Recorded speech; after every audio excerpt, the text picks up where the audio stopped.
Hello, good afternoon to you all. Good afternoon. Hello. Hello. Good afternoon. Good afternoon. Oh, Roman, is it the first time when I see you in person? It seems to me that maybe second. I think second. The second, the first, yes. Roman. Believe me, the first. Your face I was on the first. unfamiliar. On the first. On the first. Yeah, with your webcam on, I doubt. Yeah, I doubt. yeah. I would remember you for sure. Better late than never. I see. So Nikita, Denis, Artyom, Maxim, Great, Alexander, Zhenya, and the rest. So is there any necessity for me to remind you one more time that today we are actually finishing our theoretical part, our discussion classes? No need to say it again, right? Everyone knows that. Presentations, working on the reports, and next Tuesday, reading and listening comprehension exam parts. Everyone knows, yes? Have you already discussed it in your groups? Like, have you already made a line? Who is going to be the first, the second, or you are waiting it from me? Okay, I doubt that an hour and a half is enough for everyone to present his report. Are there any students who are in a hurry? Because if not all of you present the reports now, I would ask you to stay and work from 2:10. I mean, to continue working on the second session. Who is in a great hurry? Who can't stay and continue working at the second session? Roman Manasiuk, who else? Yulia Nikiforek. I also can't wait. You also can't wait. So Yulia will be the first to start reporting. While actually we are listening, we will be listening to her. Try to discuss all these issues and make a line by yourself. Do you understand? You do. In chat, so discuss it, please. So, Yulia, I will make you the host. You remember, 5 slides, 5 minutes is maximum for you to speak on. But look, be careful, because I will ask you some, for example, for some comments on Yulia's report. So you need to be all ears. Listen carefully. Do you understand me? You do.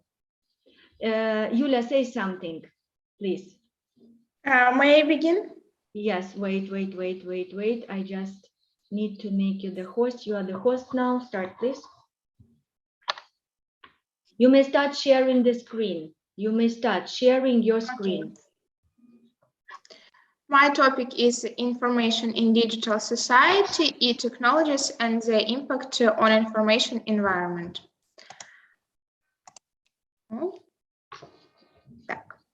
I would like to begin with a clear definition of a digital society. There are a lot of different ones over the internet, so I decided to combine the most relevant of them. First of all, a digital society is a society in which everything runs on digital technology, where paperless and electronic means are normal.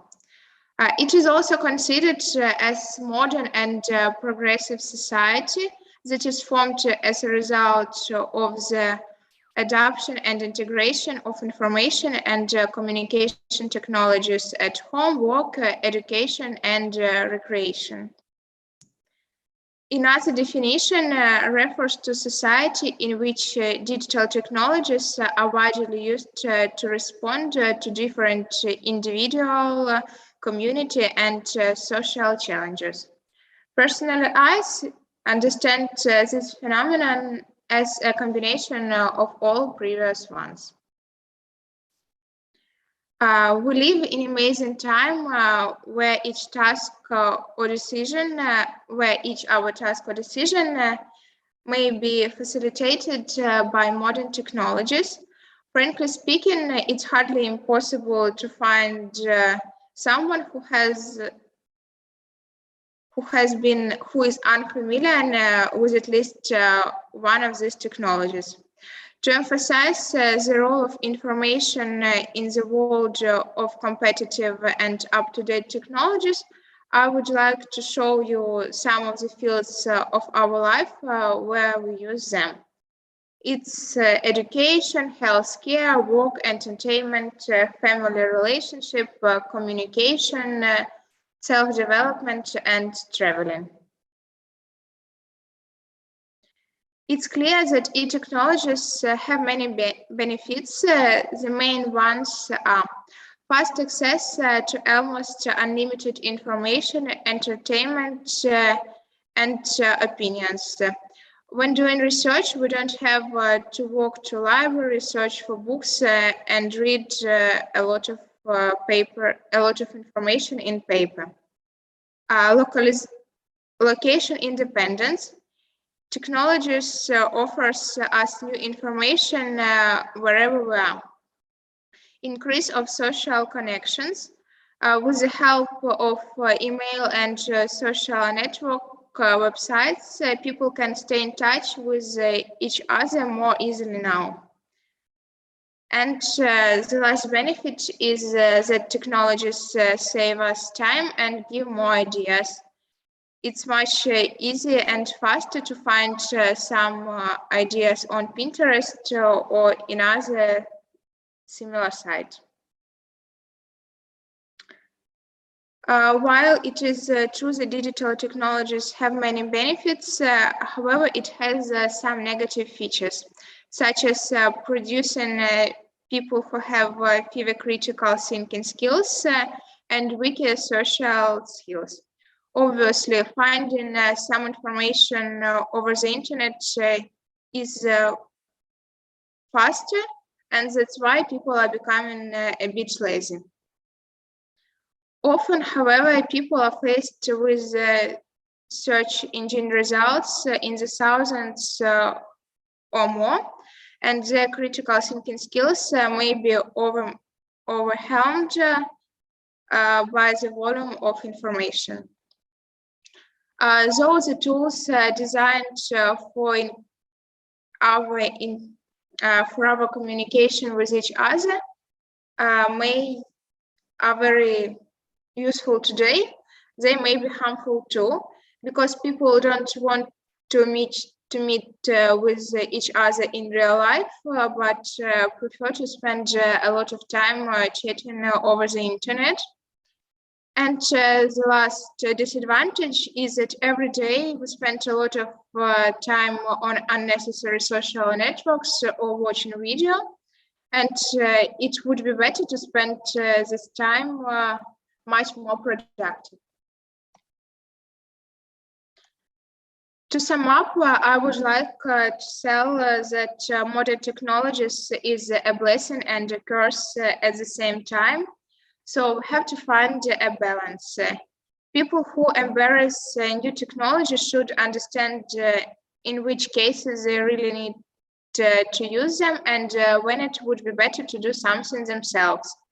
There is always a choice between chatting with friends for the whole day or meeting in real life, scrolling web pages or going for a walk. Believe in everything you are reading or developing your critical thinking. Finally, it's our life and only we should decide whether we want modern technologies to enter in it. Thank you, Yulia. Thank you. More than enough. It's 9 minutes already. Okay, very interesting. So, e-technologies, advantages and disadvantages. Alexander Kaplenko, how was a phenomenon, such phenomenon as digital society? How was it characterized by Yulia? Sasha. It's digital society. It's society that provides technology implementation. Maybe it's societies that use technology no, advantages and disadvantages. No, not disadvantages. Yeah, like use technologies.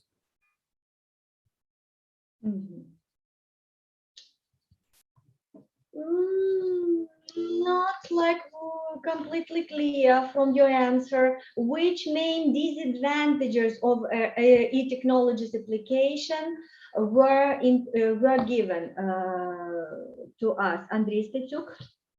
Less socialization in real life, not in the internet, wasting of time for things we don't need to do, and also people become lazy, uses the internet because they can find all they need only in few seconds. Okay, more or less. Thank you. That's all. Yulia, you should not leave us. Yes, stay here, stay with us, as you will be asked also this or that question. So those who have presented a report should not leave, because you need to participate in the discussion, in our discussion. For this, you also get points. Clear or not?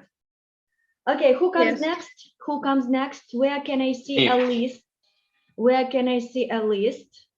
Panasiuk Roma comes next. Yes. Yulia, can you make Panasiuk Roma the host? Do you know how to do it? Yulia, Nikiparet. Yes, I will make. Make, please do it. Yeah, you can turn on the demonstration option for all participants. So. Then choose it, please, Yulia. As you are the host now, choose this option, please. Okay. And how to do it? I don't know how to do it. Tell me, please. How to do it? Ну, все, наверное. Done? Yes. You think that Okay. it's done? Done? Okay, great. Why do I see more slides? How many slides are there, Roma? 6? What? How many slides? Maybe 7, but like. So you know what to do. Less text and more facts. Be more effective. 5 minutes. Start, please. Okay. Okay, I choose the theme cybersecurity in computer and network systems, Alan Turing contribution in cryptanalysis development. Yes. Nowadays, people have easy and quick access to the internet, where they can share any kind of personal information, from birth date to the list of events they visit. We have to remember that internet is open not only for your friends, but also for people who can use information in different purposes, even for crime. So, yes. So what to do? One second. Sorry. Yes. What? So, yeah. What to do? The answer is cybersecurity. Cybersecurity is the practice of protecting systems, networks, and programs from all kinds of digital attacks. With an increasing numbers of users, devices, and programs in the modern world, and we have like big amount of data, much of which is sensitive or confidential. The importance of cybersecurity continues to grow in this situation. The growing skills of cyber attackers and attack techniques compound the more problems to the people. There are different types of cybersecurity exist. For example, security of your personal information in social networks depends only from your action, so you can protect your data with following some easy rules. For example, use some strong passwords, two-step verification, not post photo with your exact location if you don't want someone to find you, and etc. Also, there are some organizations and companies that collect users' data to make their lives easier, like banks or government bodies. In this case, easy rules that describe higher are not enough, and we need something more safe. So we can use cryptography. What is it? It is the word like we all hear very often, but many people don't understand exact meanings of this word. Cryptography is the way how to use how you can hide information from the eyes of others, or it will be more accurate to tell that you are not hiding information, but you are change this information, so no one could tell what was your original message. Our phones, computers use cryptography many times per day without involving us to this process. It uses some strong mathematical base to encode important information, so no one can decode it. So where this science I'm sorry, was, Roma, yeah? Closer to Alan Turing's contribution. Yeah, details on his contribution. Okay. So Alan Turing is the man who gave birth to cryptanalysis at all in the middle of previous century. In 20th century, maybe all big inventions were made in the time of war. It was like race of technologies, brains, of course, weapons. In such a difficult time, finding the way how to hide information from your enemy could save the lives of thousands of people. Alan Turing is a mathematician who made an effort to development of cryptography, logic, and informatics. I think the most famous his reward is demystification of Enigma encryption machine, which Nazis use to hide their communication. He created machines that decode the Enigma, and it was a breakthrough in many spheres: math, automata theory, logic, and cryptography, of course. It is hard to imagine how to create a machine like this, but he did it even under the pressure of responsibility for the lives of people, thousands of people. So to sum up, like his innovation was so big, so basics of his studies used in modern cryptanalysis. Thank you, Roma. Thank you. Good, great. Return, please, to the first slide, if I'm not mistaken, to the fourth. Yeah, one. Do you see the last sentence? There are different. You do. Read it carefully one more time and find where the mistake is. Grammatical mistake. While you are searching it for, Roma, while you are exploring it, I would ask whom? I would ask Denis Piven. Denis, do you hear me? Compare, please, cybersecurity and cryptography, according to what you heard, according to what you know.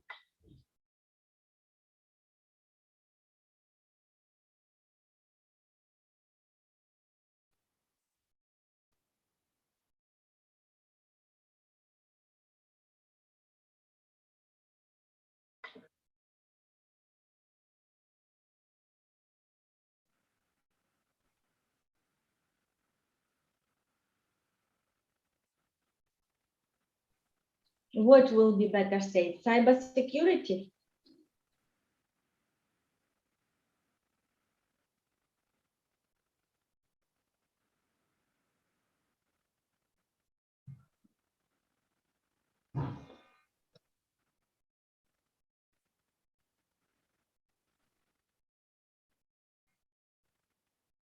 Revealed. So information will be saved much better.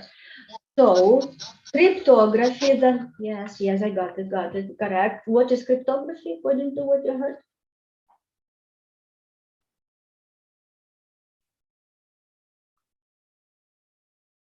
Ciphers the information from bad people. I wonder.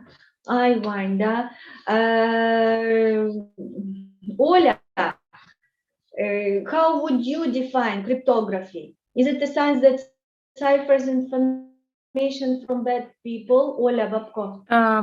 Yes, I agree with Denise. Bad people, I'm kidding, guys. Come on, let's be more exact.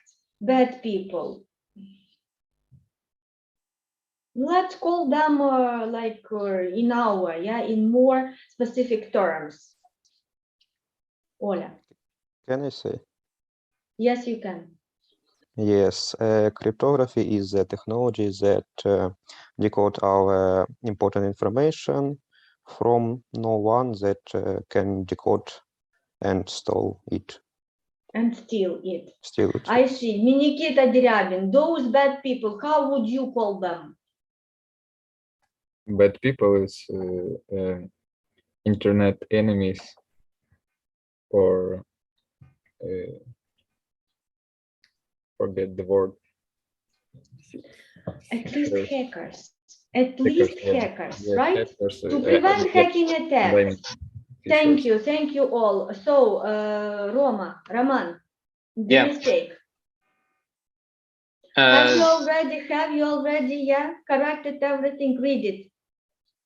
There exist different types of cyber security. At least like this. Or different types of cybersecurity Exist. or who can be found. Okay. So be more careful with it. Unacceptable, such mistakes, grammar mistakes, and saying bad people and all that stuff. Thank you. Who comes next?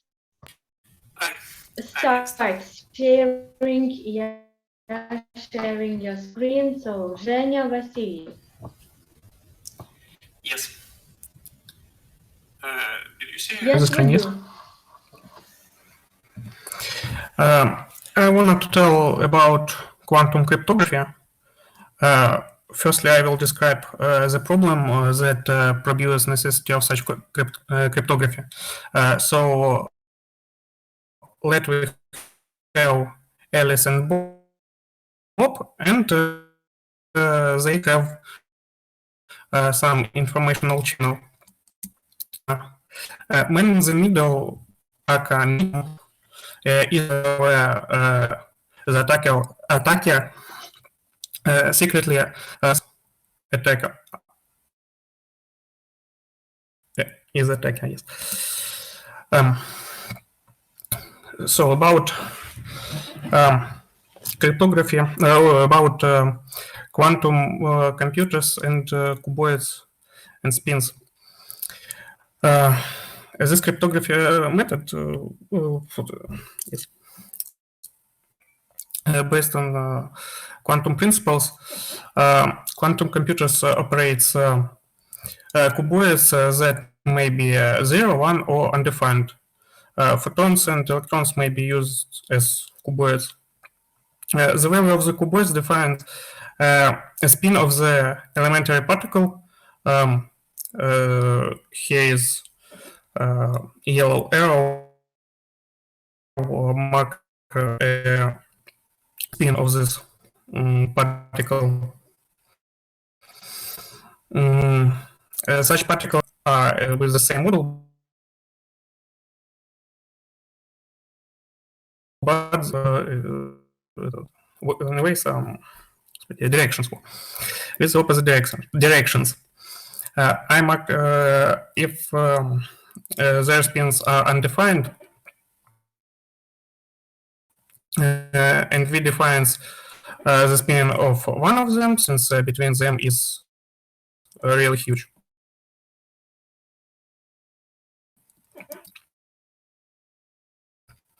We can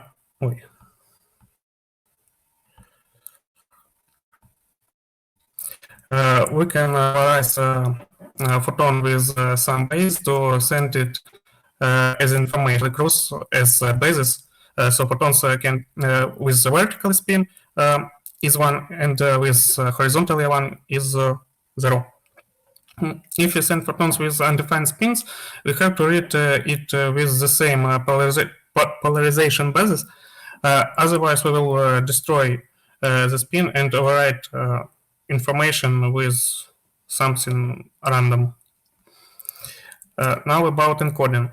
I will tell about simplest algorithm of security that generates secret keys. It's called BB84. According to this method, Alice uses two polarization bases every time, and Bob tries to guess that what basis was used at every photon and read the data. This will define the spin of the photon, and Bob get either 1 or 0. After a message ends, Bob sends with open channel what basis he used at every reading, and Alice answers him which time he guessed. After the Alice and Bob filter, after that, Alice and Bob filter that information that Bob don't guess. And as a result, Alice and Bob get some secret value that can not be spied. And this value may be used as a secret key of something another encoding.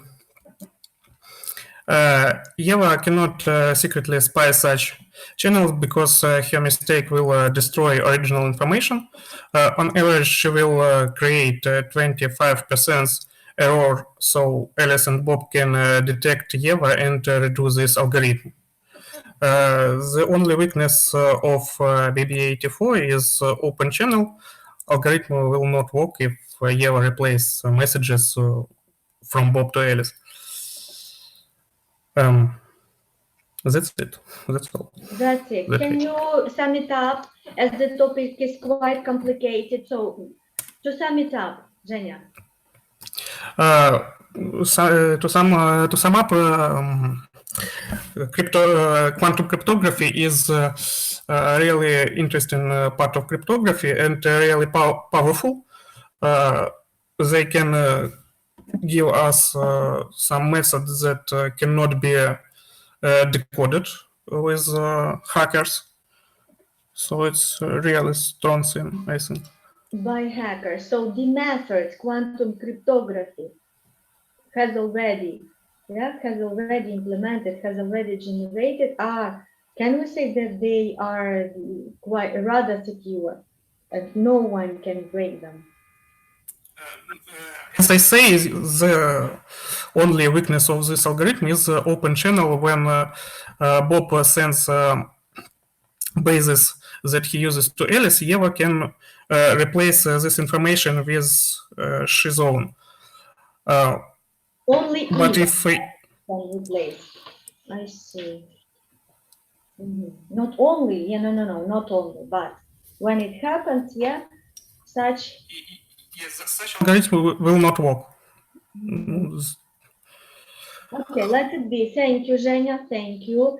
Did you learn anything similar during your university studies? Did you have a special subject, a special course on crypto, on quantum cryptography, or just your own interest? It's just my interests, and I interest this for a long time, maybe for 2 years. I see. You have been interested in it already. Yes. Okay. Thank you, Zhenya. So what is the main principle of quantum cryptography? The main principle, characterize it, please. Davidjan, I saw you, but now I don't. He left? I'm here. Oh, you're here. Artyom, please.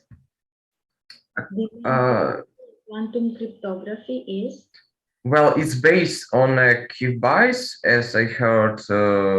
It's like bytes that could be or that could be like have a positive spin, negative spin, or undefined.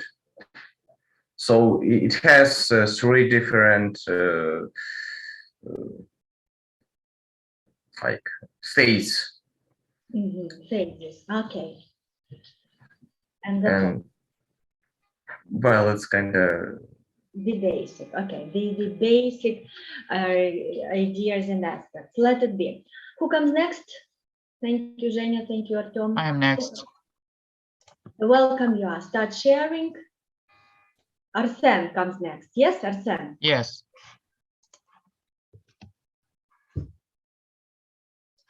I will tell about insights into the future, the projects of Tesla Motors and Spacex company.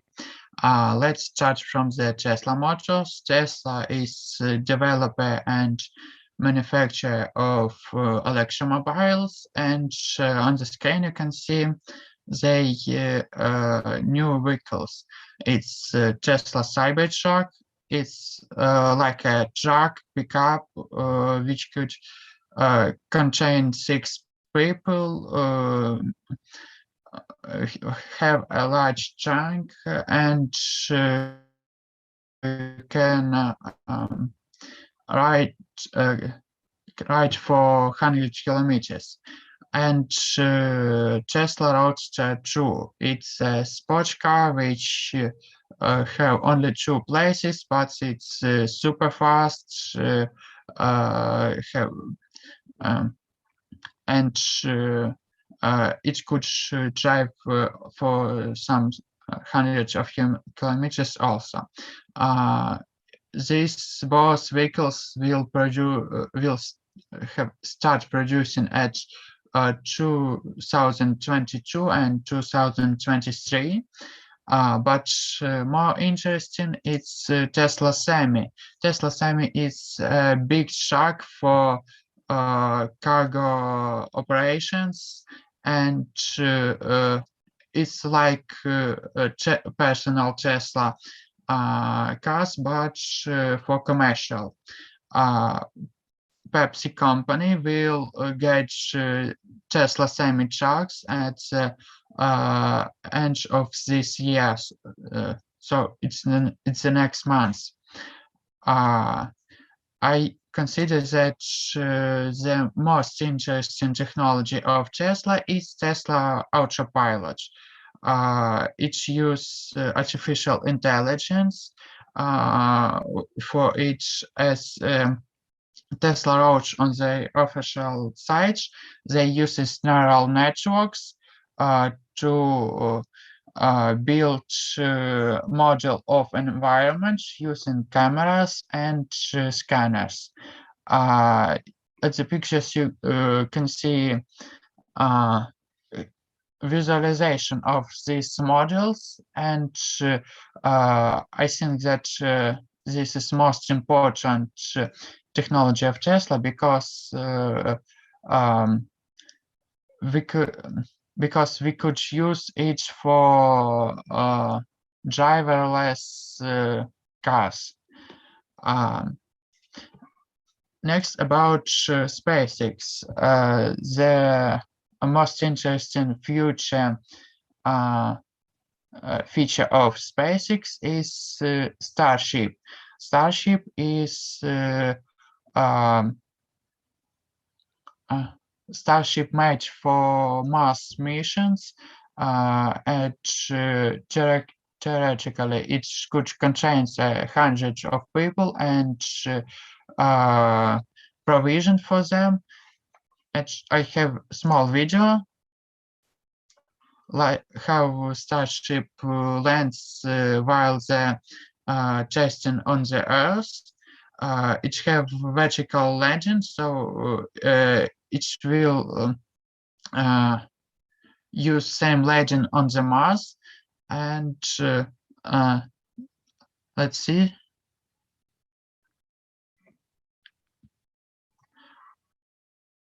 Okay, at the main prop of this system is that it's reusable, like you can see on the diagram. It flies from the Earth to Earth orbit. It refills tanks from another rocket, flies to Mars. People from that rocket makes colonizate it or use it for any other purposes, and when they need, they launches rockets from the Mars to the Earth, and it lands in the same way.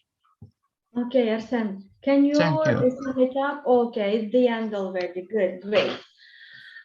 Interesting, the pictures you saw, the projects you mentioned. The question is, so which technologies have been implemented in Tesla and SpaceX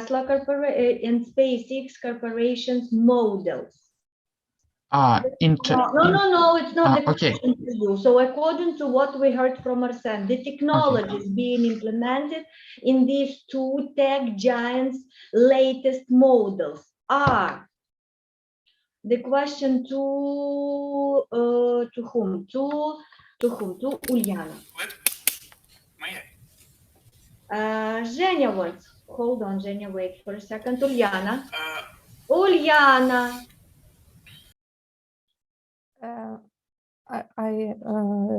I heard that Arsen say that Tesla use autopilot system, and I think Tesla cars is more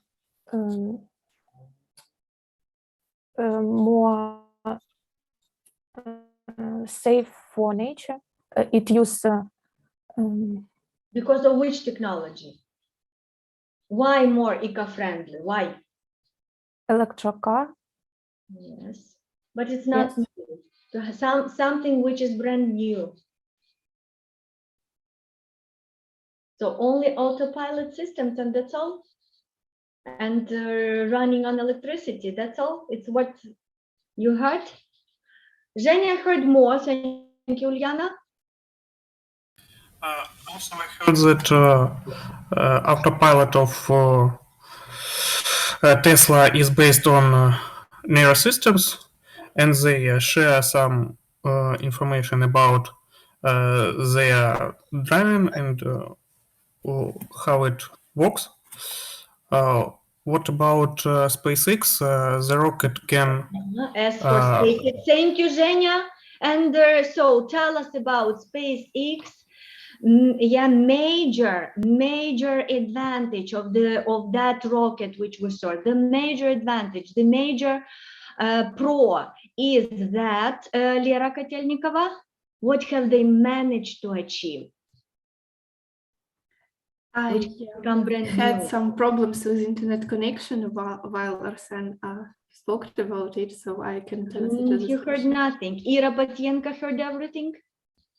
What is the biggest achievement of SpaceX latest model? Actually, one of the biggest achievements of this rocket is that they can come back to the Earth and like arrived so that they can be used more than one time. Actually. Okay. The word, which word did we hear? How should we call it? These models, these technologies are not Ira, the rest, please. Roman, Panasiuk. Thank you. Zhenya is the most active. Reusable, right? They are reusable. It was the first time. I see. Less than 1 minute. The next student, please get ready too. I want to remind you, Zhenya has no debts. That's great. Yulia Nikiperets has no debts. Panasiuk, Roman, you know, 2 debts left. Yes, Roman? What? 2 debts left. Yeah. I know. Arsen has no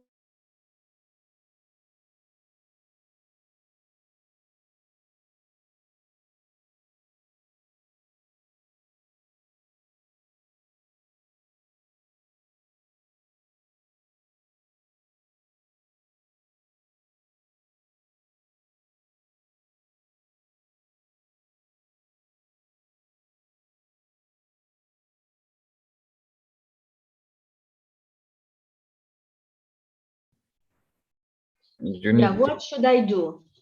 you need to get me host rights. I need to make In it the a bottom host. of Okay. the window. Dirabin Nikita is the host now.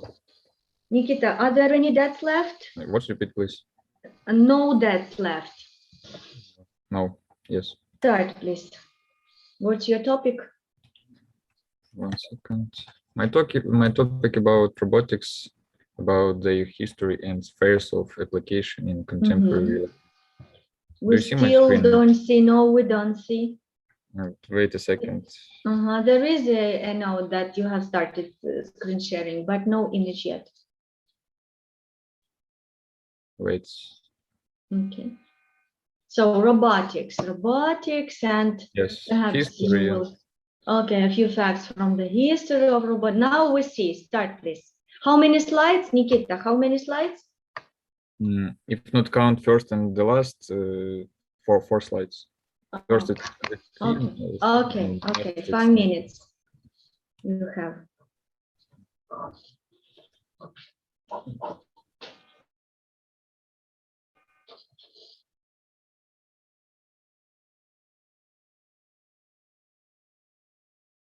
My window is turn on and turn off. I don't know. Again, no image. Yes.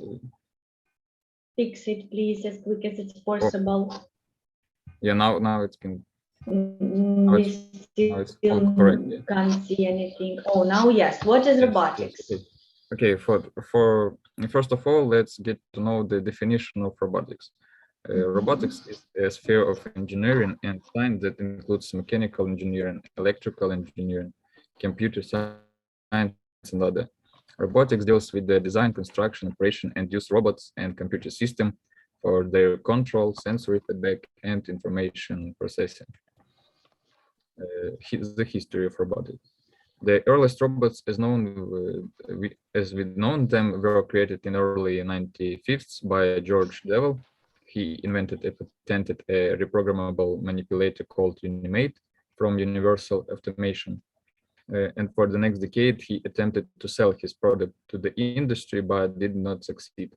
In the 1960s, a businessman and engineer Joseph Engelberger acquired the world's robot patent and was able to modify it into an industrial robot.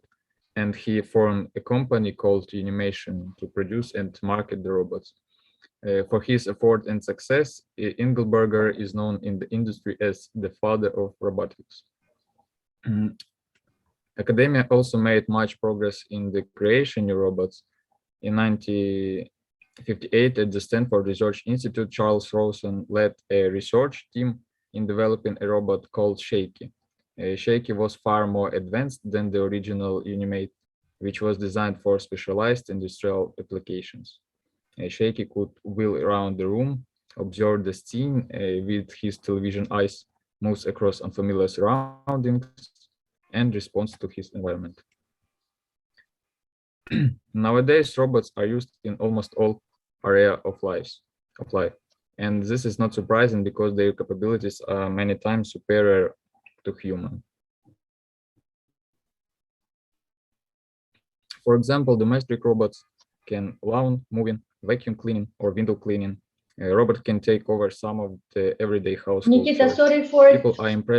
interrupting you. Do you have any images on the robots you mentioned, or we need just to get stuck to this? No. Yeah, to this picture. No, I haven't the pictures. I have the only list, yeah, of the spheres of application. Second. Yeah, we just still the second Yeah. slide. Perhaps you will switch And now? to the third one. Now the first slide. No. Wait. Keep speaking. Yes, now we see the areas of robotics application. Good. Okay, let it be. So I stopped on the domestic robot. Yes. Robots can take over some of the everyday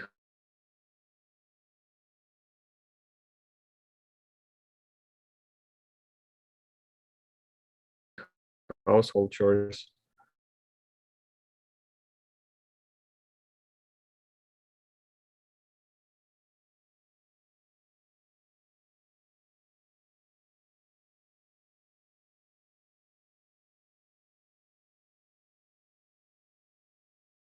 Connection.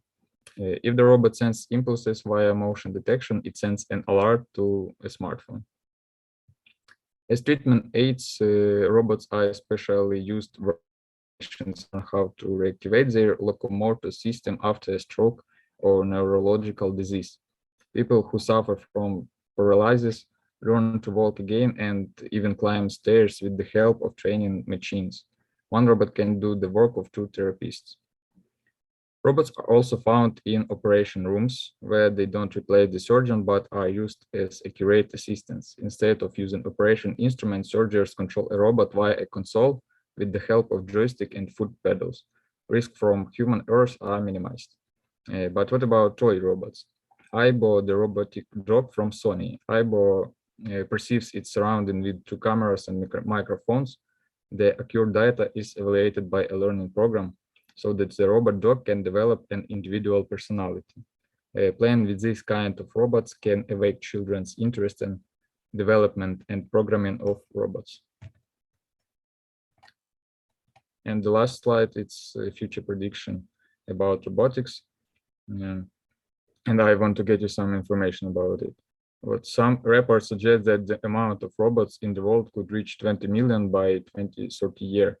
And automated robots taking up to 51 million jobs in the next 10 years. So we can expect to see more robots in our daily life. So that's all. For what, Nikita? Just for the number of them, or for what? Why will we need so many of them? Why? Because the amount of robots every year is increasing, and they increase in all spheres of our lives. So we will see many robots in nearest 10 years. Try to make a conclusion. If more and more robots appear, if more and more areas of our life are involved in such a boost, then what is going on? For what do we need so many of them? Because they optimize our work, and it is very comfortable to use them. Okay, for optimization, for improvement, for overall enhancement. So be more exact, just not to say the number is increasing and we will see more and more. Come on. It's like Thank you, Nikita. That's all do interesting. So I would ask this time, Valeria, I heard everything. Am I right, Valeria? Yeah, you're right. Okay, Nikita said that robotics is an interdisciplinary branch of science. How do you personally understand this idea? Why interdisciplinary? What does it mean? Okay, because to construct a robot, we need to use knowledge from different areas of science, from technological, from engineering. If we, for example, if we are constructing medicine robot, we need to use the knowledge from medicine to program this robot right to do such medical things that it needs to do. So we combine at least 4 sciences: technological science, engineering, programming, and medicine. Thank you, Lera, quite right. So a combination of a few sciences, combination of the knowledge from those few sciences is crucial. And okay, because of this, interdisciplinary approach is applied.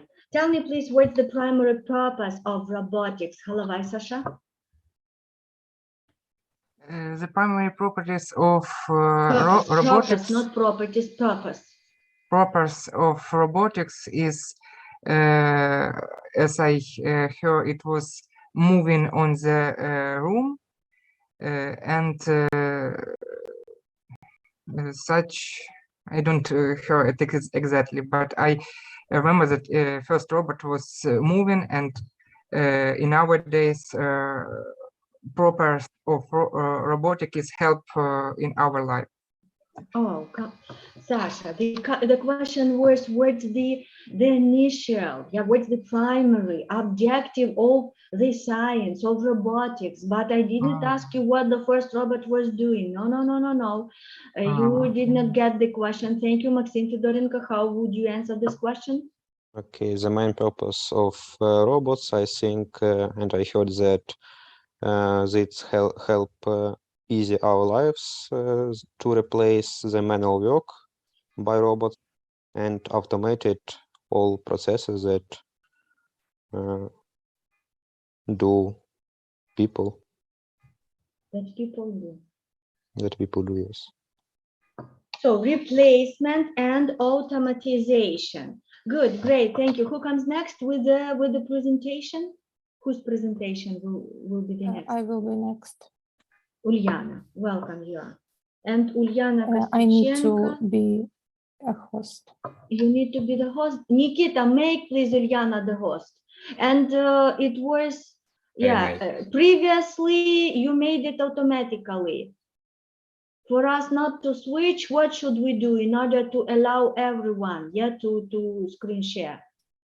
I'll try to allow everyone. Okay, try to. Yeah. Okay. Provide everyone but. Mm-hmm. So what's your topic, Uliana? Internet morality and positive and negative influence on users. Also quite a complicated topic because ethical issues yeah, are not easy that much. Welcome, you.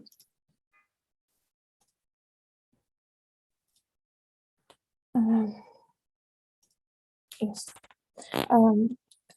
A few words about introduction. Internet technologies allow us to systematize existing knowledge with the help, accumulation and manipulation of data sets, which are rapid increase. For this reason, a person's cognitive abilities are lost and their individualization and their personality is transformed like data set, which are beginning to dominate it. Thus, modern personality sometimes even is very difficult to fully understand everything that happens in the information space. And the internet influences the formation of the world view of population, which is an important aspect of education and moral education, and plays an important role in the process personality formation. And internet has the greatest impact on young people because they are most receptive to new information and different information, and social networks create people's worldview and create his behavior. And this problem, many problems in this area have not been studied yet. So it's a modern problem, I think. Internet morality. Let's talk about digital etiquette, and our digital behavior matters because from childhood we are taught etiquette, how to behave at the party and in the theater, in the restaurant, but no one has told how to behave on the internet. Because of this, we often make a lot of annoying mistakes, and internet is a different world where rules are not quite the same as a real world. So digital etiquette will help you avoid unpleasant situation. For example, one of the rules is do not reply to aggressive message and leave the chat if someone's message offends someone's feelings. also write competently, write message competently, and do not send spam, and do not tell strangers your phone number, home address for your own safety. Advantages of the internet. The first one is free access to any information. Any dictionaries and encyclopedias are in free, we can read for free. And the process of obtaining additional knowledge, preparing for seminars has been simplified for students. And I want to say that users are able to analyze the received information and try to filter it. So it can help to improve your memory and attention and logical thinking. The second what's one. the role of, sorry, and what's the role of morality in it? How ethically should we behave?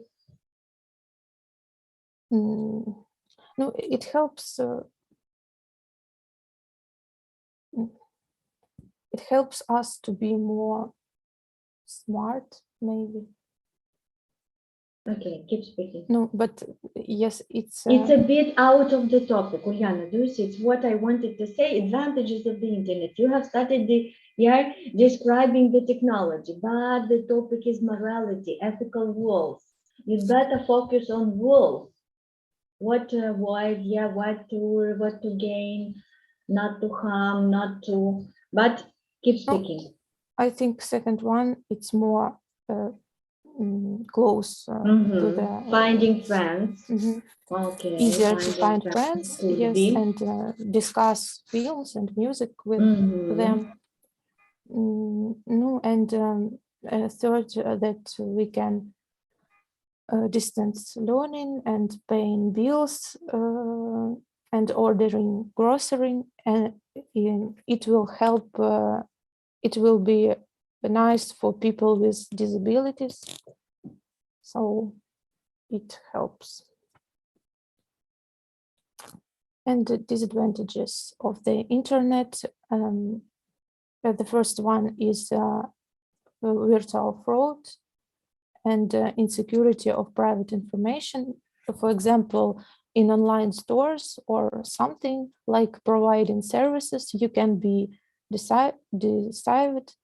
You will send money to the seller's account, but he will not send you some goods. Okay, then give your advice. How we customers, how we users should behave. What should we do in order to avoid being deceived? We need to buy something on very popular sites, or we need to ask our friends or someone who have been used who has already experienced site. Shopping Yes. on these sites. Okay. Popular sites, I see.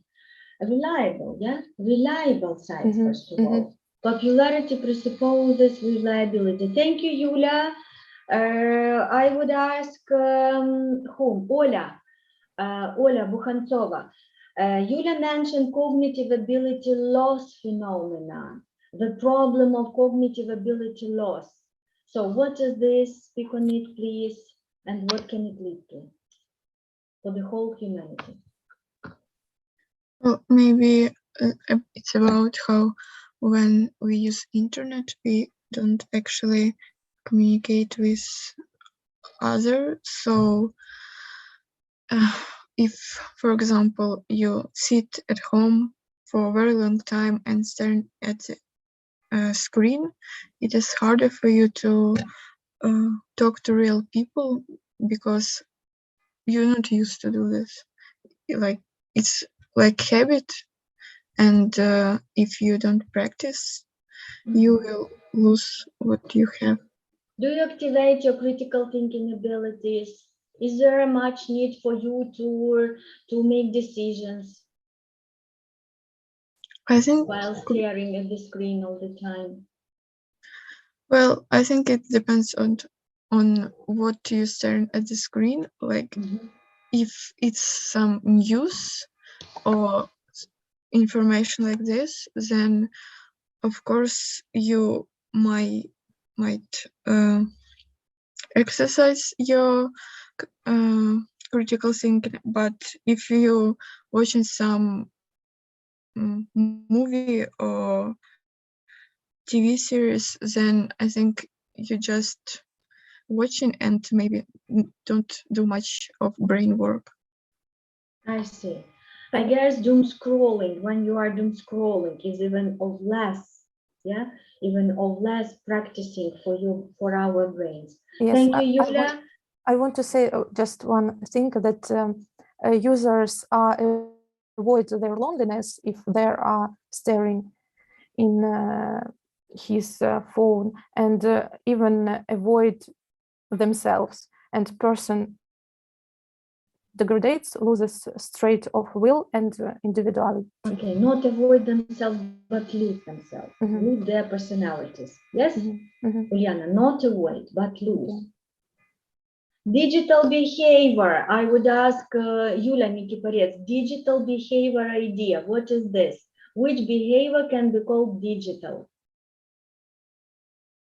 Digital behavior, it's some rules which tell us how we should behave ourselves over the internet while using some chats or finding or some sites where we can also share our minds. Okay, let it be a set of rules. Give us top 3 most, I would say, appropriate digital behavior rules, according to what Yulia said. Top 3 most appropriate digital behavior rules. Roman Panasuk. No, Roman. He has not joined us. I see. Denis, Steven. Who heard me? Who can answer? Who heard me? May I say? Yes, you may. Top 3 advice how to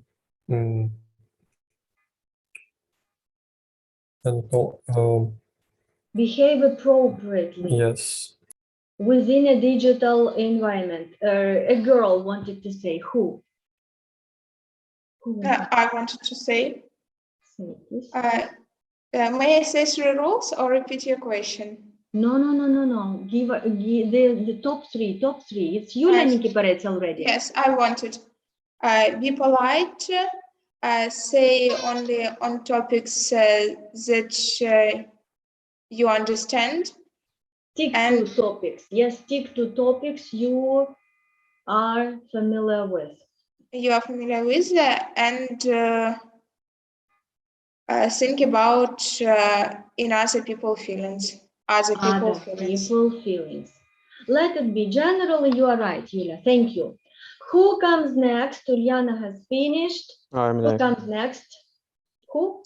I'm Maxim. Maxim Fedorenko. So share your screen, please. Uliana, please make Maxim the host. Maxim Fedorenko. Can you do it? 1 minute. Yes, I did it. Maxim also does not have any debts. Uliana has no debts. Great. That's great. Maxim, we still don't see anything from you. Yes. I hope you see. Yeah, thank you for attention.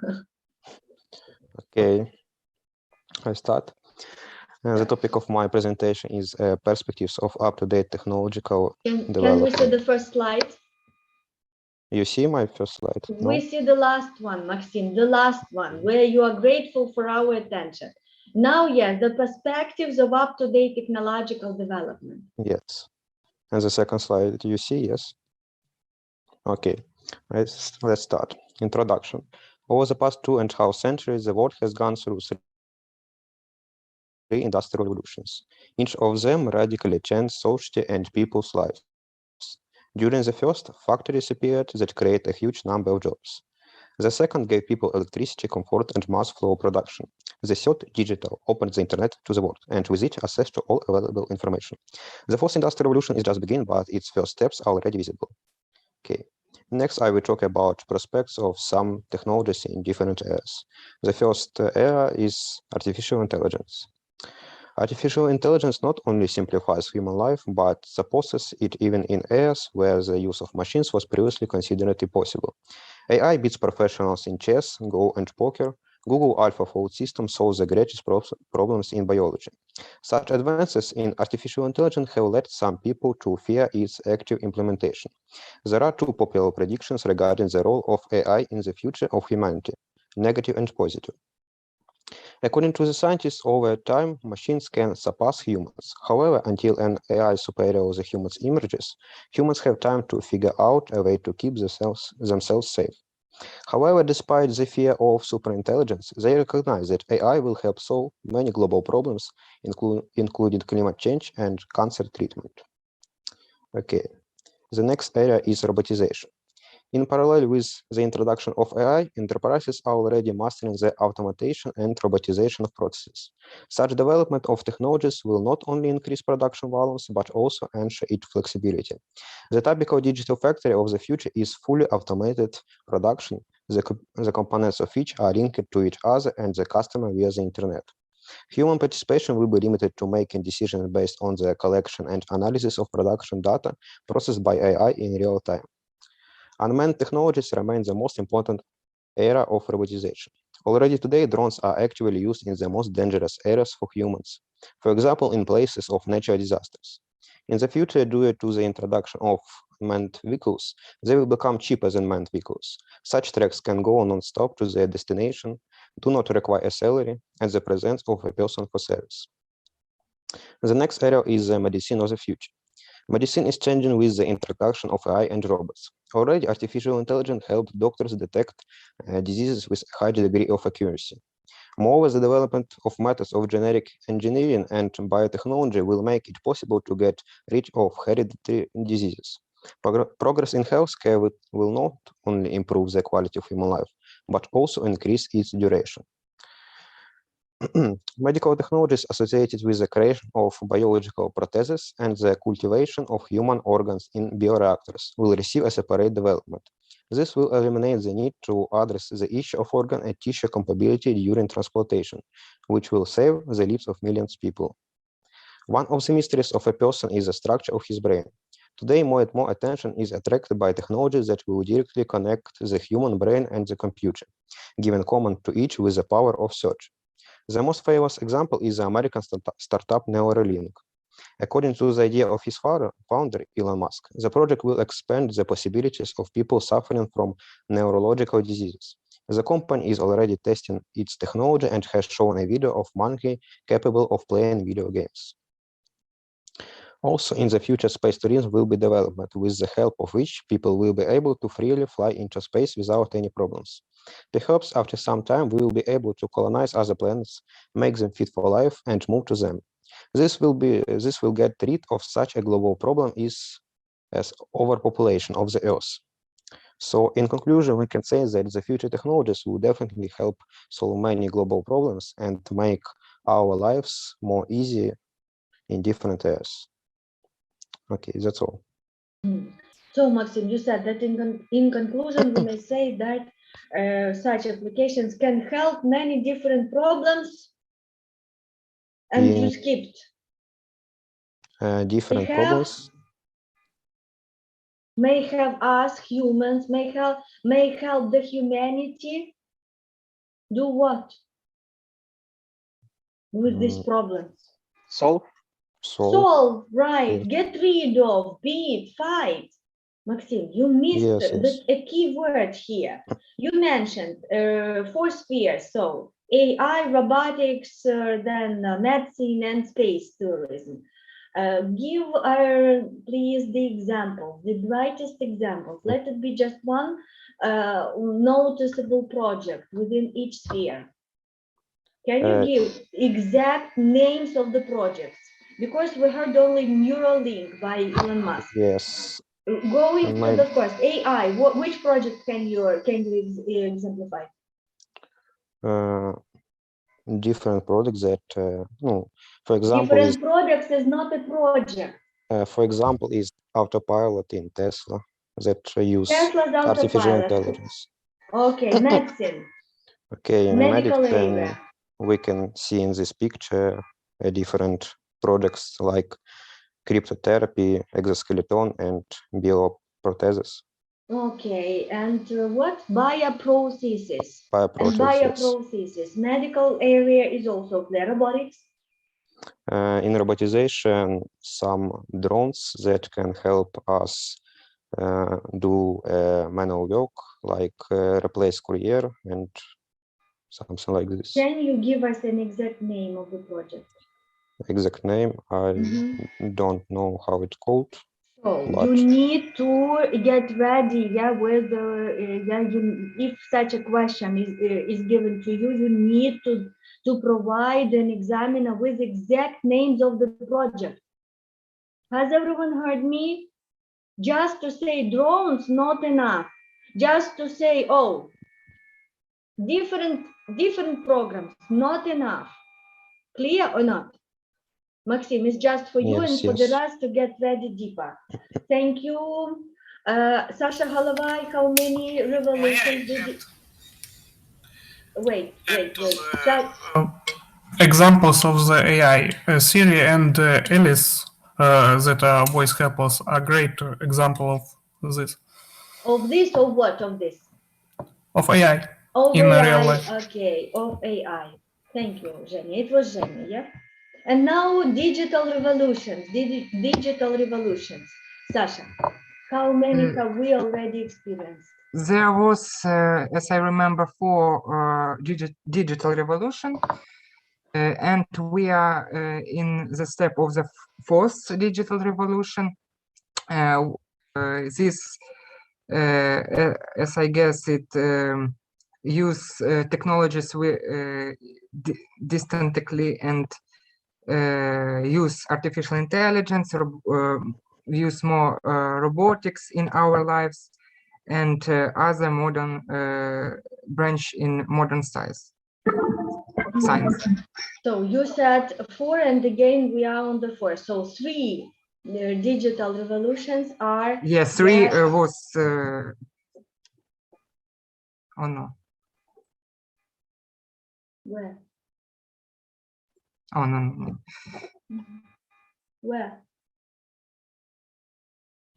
We have already experienced 3, and the 4th is, yeah, we are on the threshold of the 4th. Good, great. Thank you, Maxim. Thank you, Sasha. Thank you, Zhenya, for your additional information. Who comes next? I.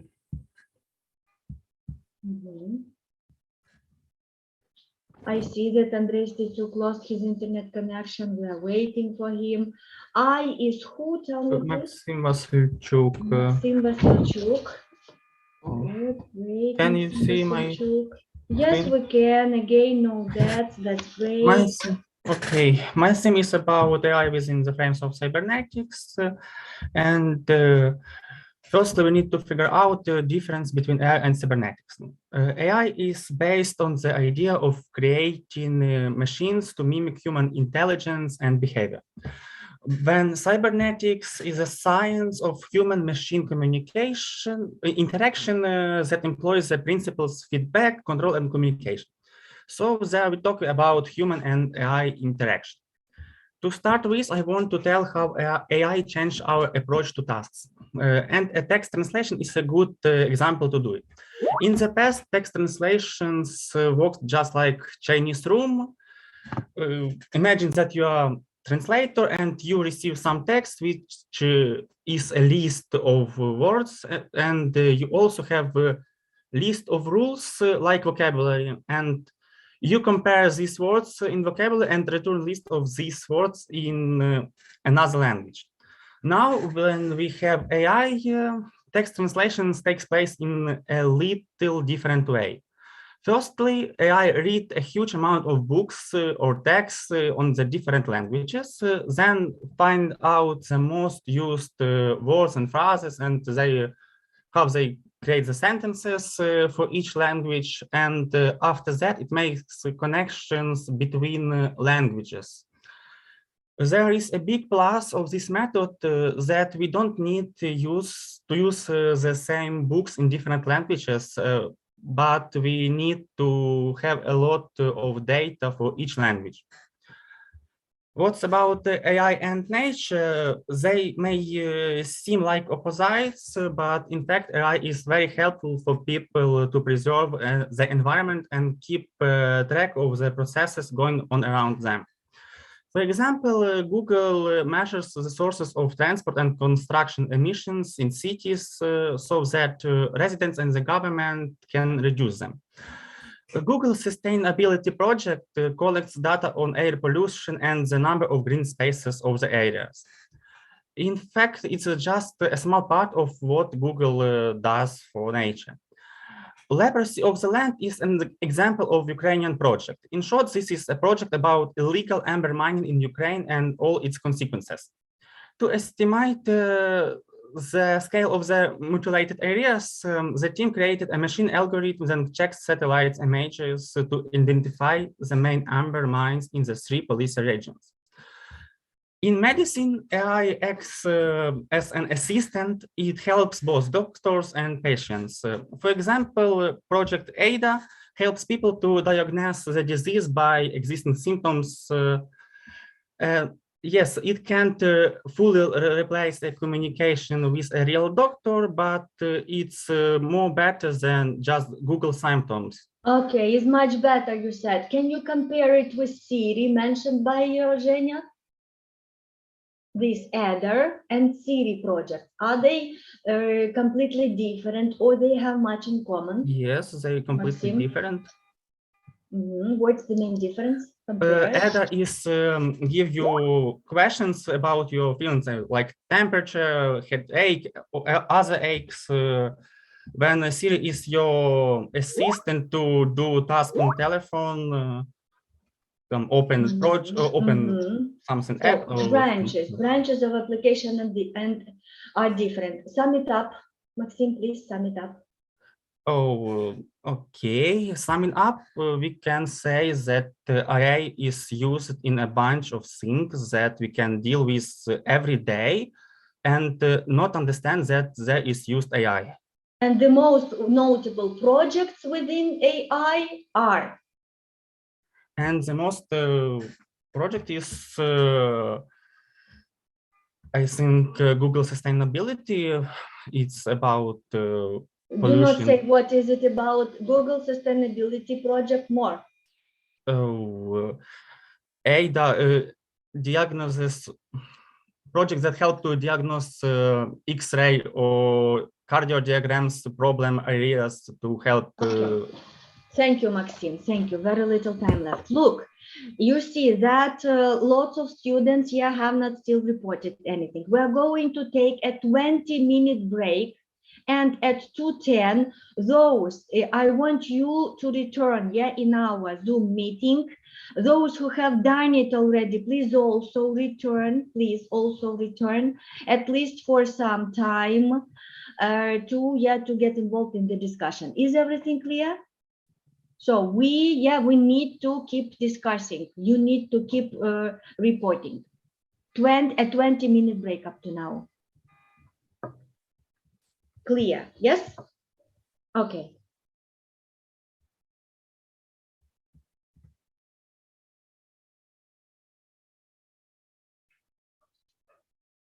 Okay, who is going to be the next with the report, with the presentation? Who comes next? I'm the next. You are the next. So, yeah. Sasha Halavai. Sasha, what is your topic? My topic is upcoming development of, oh yes, upcoming development of science, its trends and expectations. Welcome, you start, please. Right. You remember 5 minutes, Sasha. Try not to, Yeah. to exceed. The future always feels like it's running late. Human imagination works hard than human enterprise. But in any given moment, scientists and engineers are redesigned future technologies and the world around us in big and small ways. The modern science is involved so fast that almost every day scientists invite new and new things that can help make our life more easy. I would tell you about 2 different countries where technologies are was implemented and it start using. First country is South Korea, where local government in Seoul start implement air taxi service.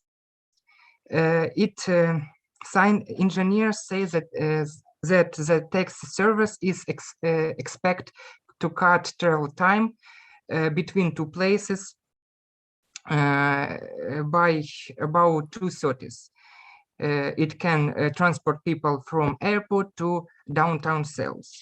And their north neighbor, Kin-up, it's North Korea, where government start implement education robot in classes where this robot can help students study some subject like math and so on. You can see this that this robot consists from 2 parts. One part is like a TV screen where is some pictures or text, and some humanoids that have funny face and can communicate with children. And such innovation help implement artificial intelligence in education settings, even in a totalitarian country. As we know, North Korea is not open country. It's not so open country. And I want to tell you one of invention of last year is xenobots. I told it about it on previous lessons. It's neither traditional robot nor such a known creatures. It's a high level of bioengineering. It's a living programmable organism. One team from University of Vermont. Sasha, sorry, once again. So you said it's neither traditional nor known creatures. Well-known. Then it's what you said, a limb. What limb? I don't say limb. Repeat, please, because I missed. I didn't understand. Neither traditional robot nor a known creatures. Then what is this? It's a living programmable organism. Programmable. Programmable organism. A living programmable organism. It's a high level of bioengineering.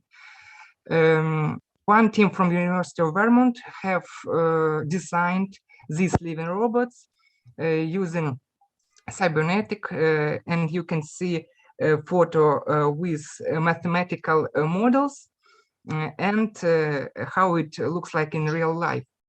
And I have a little I have a little video where we can see how these xenobots moving. You can see in mathematical model and how it looks like in real life.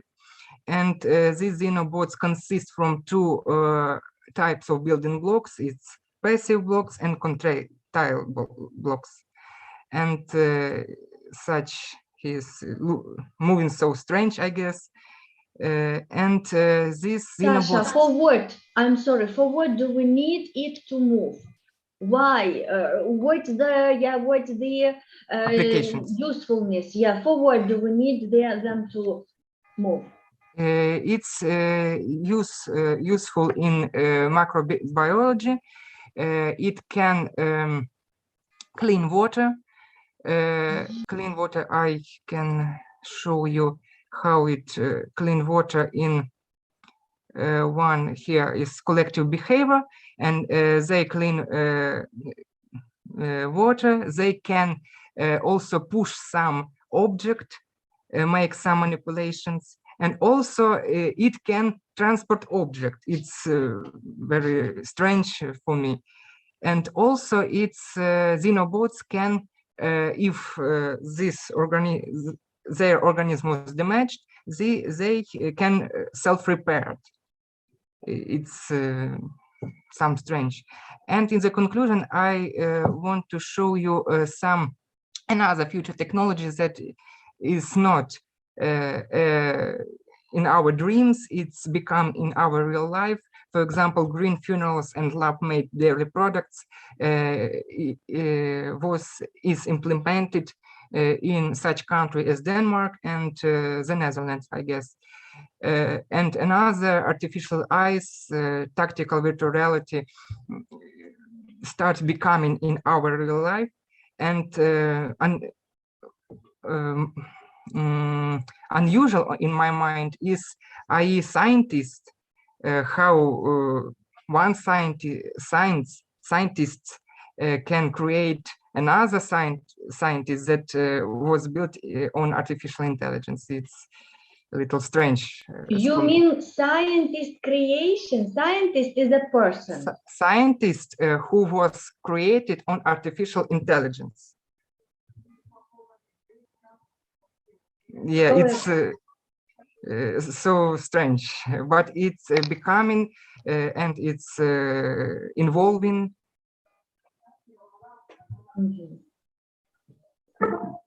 Still, yeah, unconceivable, but an AI scientist, you mean this? Yeah. Yes, artificial intelligence scientist. Okay. That can make some new invention. So it's a program, first of all, right? Yeah, program. It's a program that is capable of creating something new. It's a more high level of cybernetic and AI. Tactile virtual reality, Sasha, characterize it. It's tactile virtual reality is some kind of when you, it's like not like 3D film. It's I remember 4D or 5D films where we can touch some objects and that we see it. Okay. Near perfect insulation. What is this? It's just it's some kind of insulation. It's a little invisible, half invisible, I guess, where it can use in some in construct some models, or even in our real life, like using in house, I guess.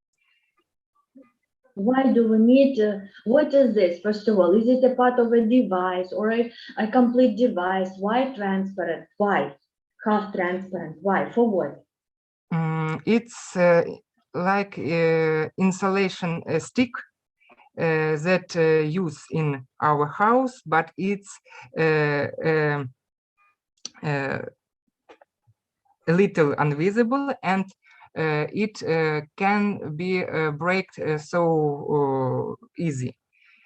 It's can be broken easily. Can be broken easily. Cannot be broken. Cannot. It's near perfect, unbreakable insulation. Insulation. Can you make a conclusion, Sasha? Modern technology is growing very fast, and almost every day we can see more and more invention. And in the future, we will have, for example, artificial eyes like phones. We can call to our friends, not using phones, but something like in fantastic serials and films, how it uses. And this technology make our life more easy, and some of them, like green funnels, make our planet a little bit cleaner, and we can our humanity can live longer. Sasha, thank you. Very interesting. Easier, please, Sasha. It can help us, or it can do something faster, quicker, easier. Easier, yeah. Easier. So, okay, good, great. Samakrik, Vlad, do you hear me? Yes, I hear you. Yes, you do. Look, the question is, according to what you heard, yeah? According to what you heard,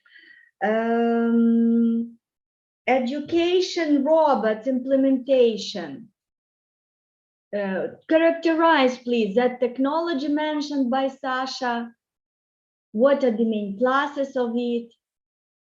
Education robots implementation.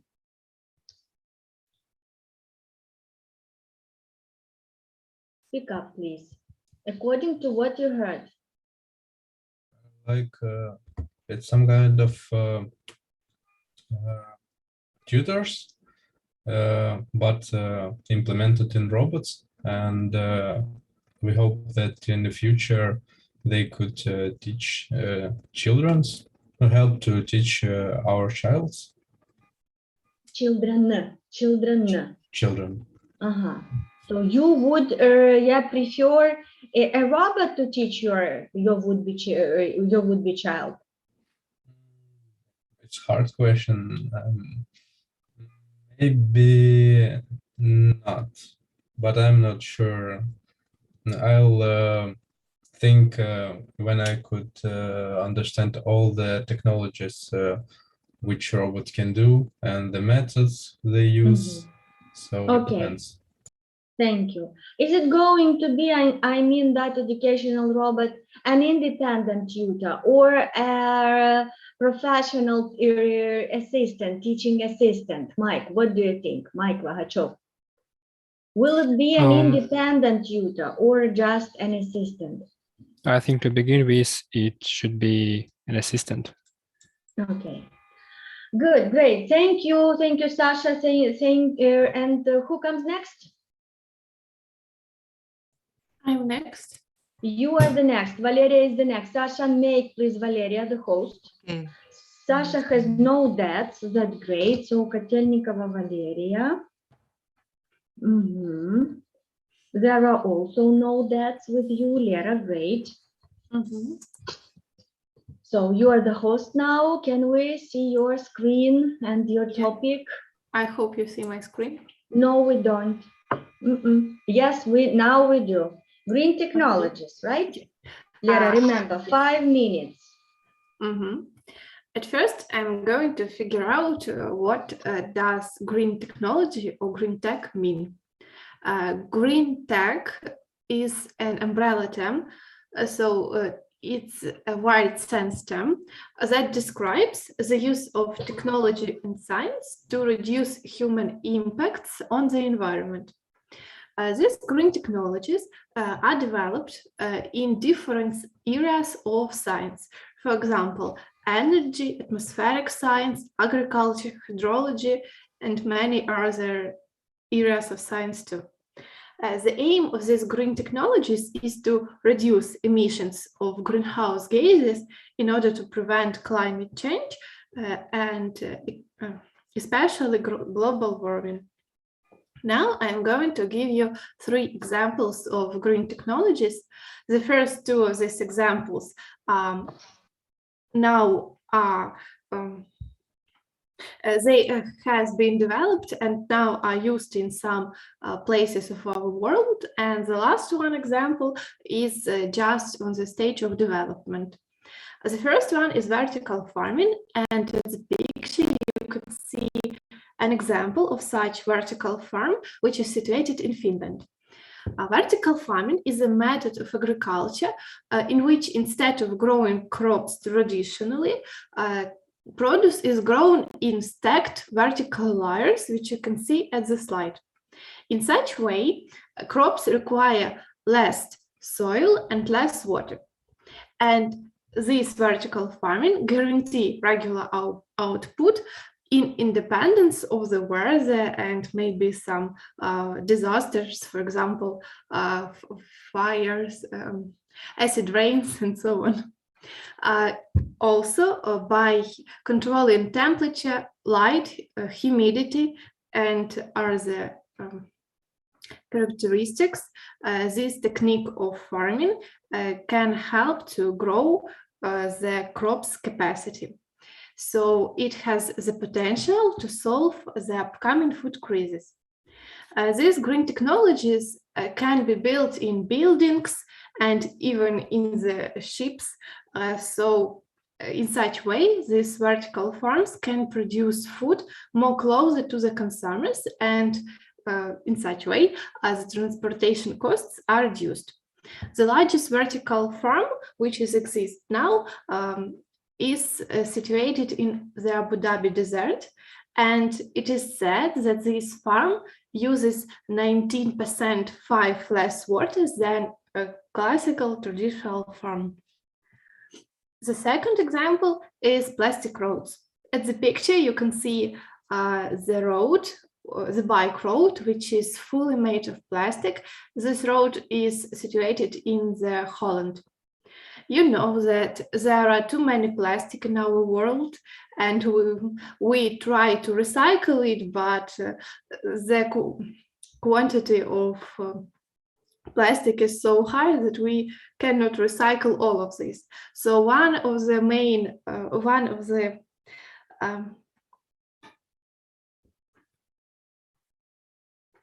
ways to solve this problem is to use this plastic to maintain road infrastructure.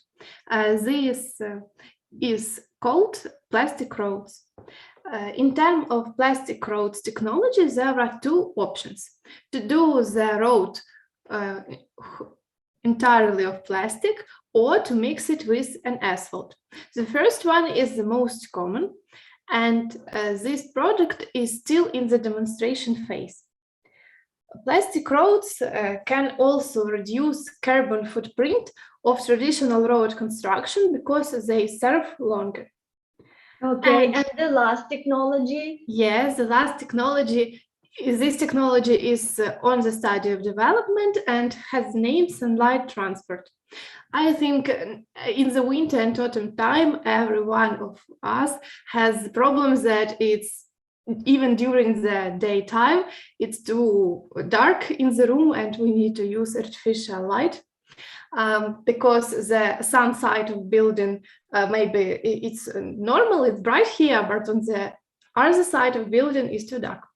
And what if we could light up the whole building with just sunlight? What if we could transport the light from the sun side to the dark room? This is what the Swedish company Parents has been developing. Their technology, sunlight transport, is a passive system that channels sunlight from an external source to illuminate light-deprived rooms. As a result, energy consumption during daytime is 0. But this technology has one big disadvantage. It is said that this technology is a passive system. It means that it doesn't work like a battery. So during the nighttime, we need to have another sources of lights, artificial lights, because it cannot contain in this system the daylight energy. Yes. It can preserve, right? It can't preserve the energy. Not contain, but preserve.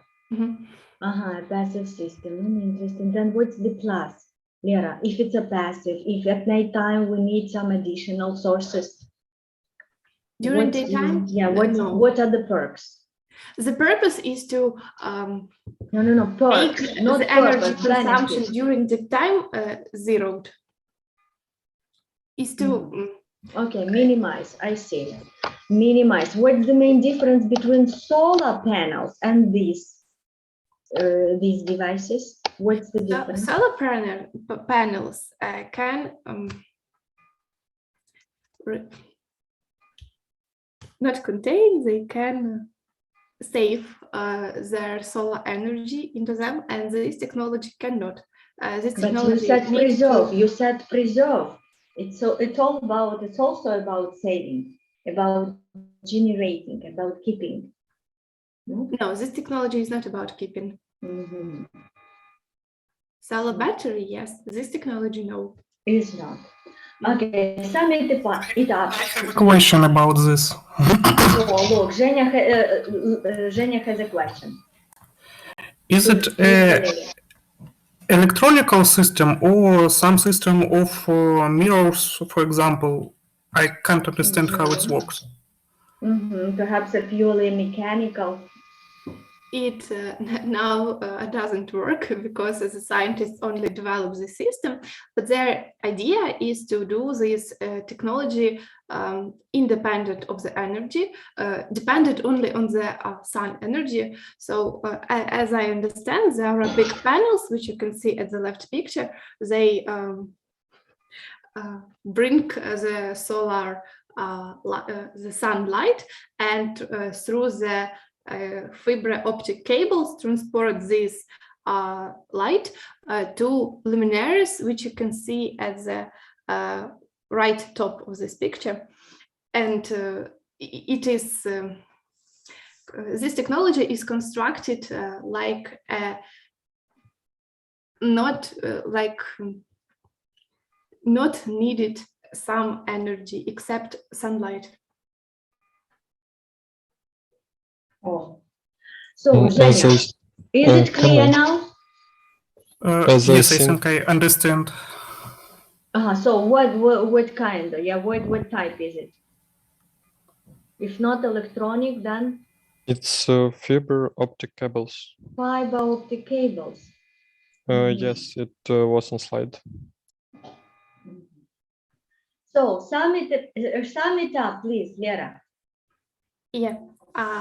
So I want to sum up about all green technologies. It is great that our humanity is so developed that we think about how to prevent our nature from our impact. And I believe that maybe in 15 years, maybe many of these green technologies will be commonly used in the whole world. Thank you, very interesting. So, what is the main aim of green technology applications? Tasuk, Andrei, according to what you heard from Lera, what is the main That's aim? to make our world more clear from the gases or from acid rains, for example.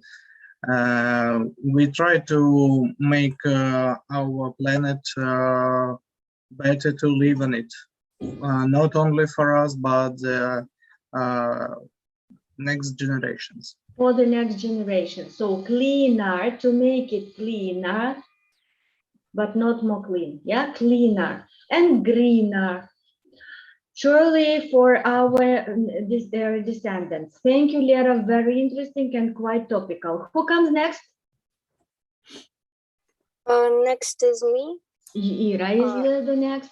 Please, Lera, make Ira the host. Kotelnikova, yes? Kotelnikova Valeria was This one, and Ira Patienko. Ira, where are you? Can find you quickly.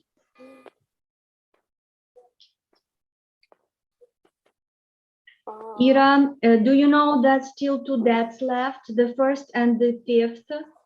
Ira, do you know it? Do you remember about it? Yeah, I remember about it. So, please, the 1st and the 5th, you have 2 dates left.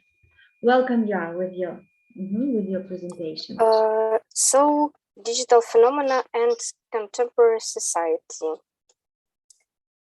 Today, the world has changed. Digital has changed it. Organizations and people need to transform if their hope of surviving. Digital phenomena now means that we are always on, always connected, and our expectations increased. This contemporary network society is a product of the digital revolution and some major social cultural changes. Sure, our lives changed dramatically compared to past centuries with this huge impact of digitalization. Digital phenomena changed the way businesses have operated, how youth have grown up, and how people in society as a whole have lived day to day. This change connects us in different parts of our lives, such as lifestyle, health, privacy, business, and even human behaviors. If the modern lifestyle could be characterized in a single word, it would be convenience. From shopping online and having goods delivered next day to your home, to joining friends for a meetup via a social app without even having to leave the house, to booking a flight and hotel online to travel the next day, table computers, wearable computer systems like smartwatches, and smartphones allow people to perform tasks in a moment on robust apps via the internet that previously required going in person. Essentially, technology has helped people to carry out complex tasks in a simpler, quicker manner. Smart bracelets and health apps have allowed the world increasingly suffer of chronic illnesses to monitor, analyze, and alter personal health habits via computational systems. Hospital infrastructures now include computer systems with advanced security, while different apps allow doctors to variously obtain health info from patients via Wi-Fi-enabled gadgets, which are being developed for quick medical assessments. Additionally, many hospital systems have online gateways that allow patients to obtain their medical records or communicate with their physician online nearly instantly. Most people view cameras, intrusive apps, smart devices like smart homes or Alexa as having helped to increasingly compromise the privacy of multitudes. However, while this is partly true, technologies has also increased the ability for end users to have encrypted web sessions and to send encrypted messages to other users. The evolution of cryptography has helped to maintain privacy in the digital world. Okay, and to conclude?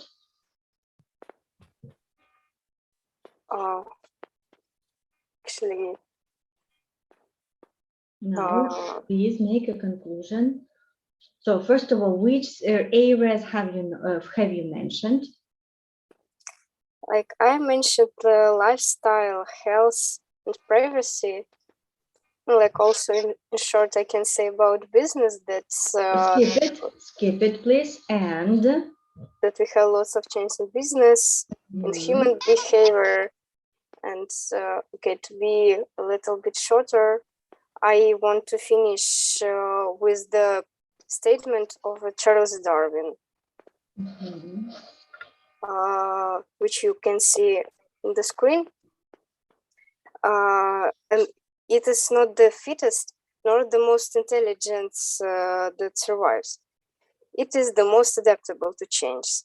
And How do you this, and I think that it means that world of digital phenomena makes us, our contemporary society, adapt to change in all its aspects, because without it, we actually cannot survive. I see.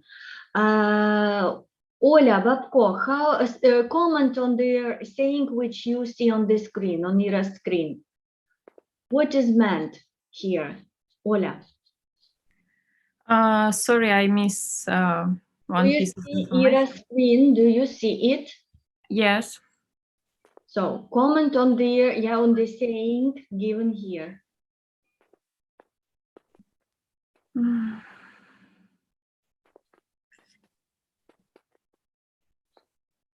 I don't know what to say. What I can add. Do not add anything. Just what is meant here. Explain it in other words.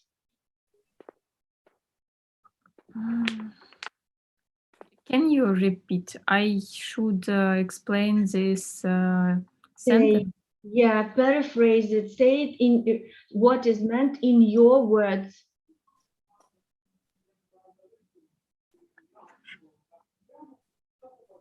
Can I answer? Wait, please. Okay, I think that Wait, please. Okay. Ola, read and comment on. Explain, please.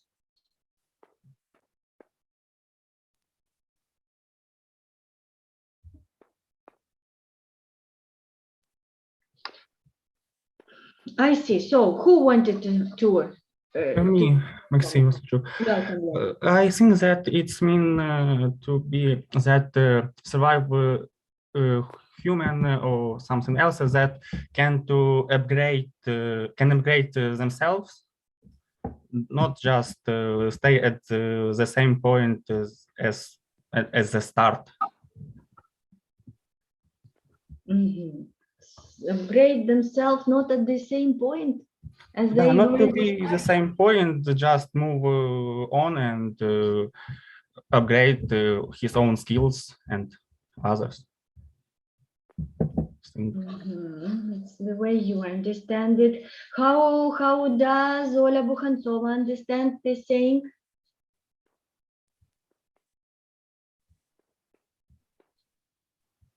Well, I think it means that a person should be ready for changes and adapt to these changes, so that whatever the world throws on you, you can survive and live on. Okay, thank you. Ira, return please to your first slide. Show it to us.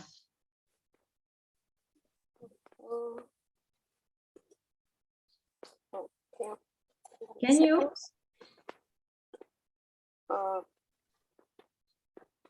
The very first one.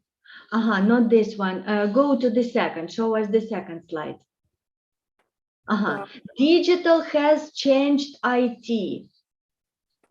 Digital has changed IT. Digital what? Actually, I mean the digital has changed it, like changed the world, you know, generally. The whole. So what is this? What did you mean? Say it again. Like the world has changed and digital has changed, it changed the world. The world has been changed by digital. Ira, digital is an adjective. You need to add digital what? Okay, it was the quotes in some ways. Quote? No, it's a bit unclear. Who understands what is meant? Sasha Kaplenko. Maybe digitalization. I understand that IT means world, not the IT. world. The world. For here, IT is the world. Who else understands it somehow differently? I think it's not IT. I think it's it. It. I see. Has changed it, the world. Digital world has changed the real world. Yeah. Thank you, Ira. It's great that I want to remind that we have military lesson and we can't relink again. Okay, who is going to leave us because of military? Who? Me is who? Have you already reported? Have you? So Zhenya, yes, Zhenya. Васильчук. Васильчук, Копленко. Maxim. Who else? Kaplenko. Kaplenko, Sasha. Kaplenko, Головой. Sasha. You have not reported yet. Yes. So now please I'm do next. it. Yes. Okay, you are the next. Who else? Stetsuk. Stechuk? Andrei also have not reported. So those who are busy with military stuff and who have reported may leave. See you next Tuesday. So Andrei Stechuk is going to be the next. Or who?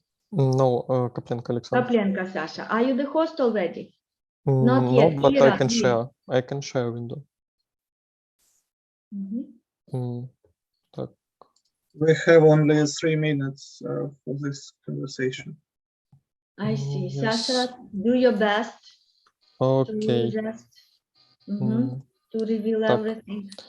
My presentation. No. You see the screen? Yes. Perspectives of up-to-date technological development. Recently, the coronavirus has a very strong impact on our lives. Therefore, the direction of development of modern technologies has changed. Now, society works, study, and has fun in a remote format. It contributes not only the development of communication technologies, but it promotes the security and privacy of the network. Because no one wants to spend time in a potentially dangerous area, such as internet. As you know, recently Facebook was attacked by hackers, and they still stole information. It's such okay. But This is the first time, yeah? Where's that the very first time happened to Facebook, Sasha? I think no, but it was it's the last time, and I no, not last. It The latest. yes, latest. Okay, keep speaking. But in case everything is fine with security, the question arises how not to lose, for example, tactile part of information. And this question was answered by startups, but recently it has interested large companies such as Meta. It is engaged in the development of gloves with tactile impact. That is gloves. In addition, there is an active development of augmented reality technologies. And I think that combination of these technologies allows us to create something,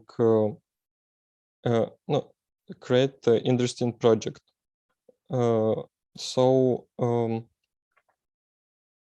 In my opinion, the future lies in a profitable combination of technologies more than invest.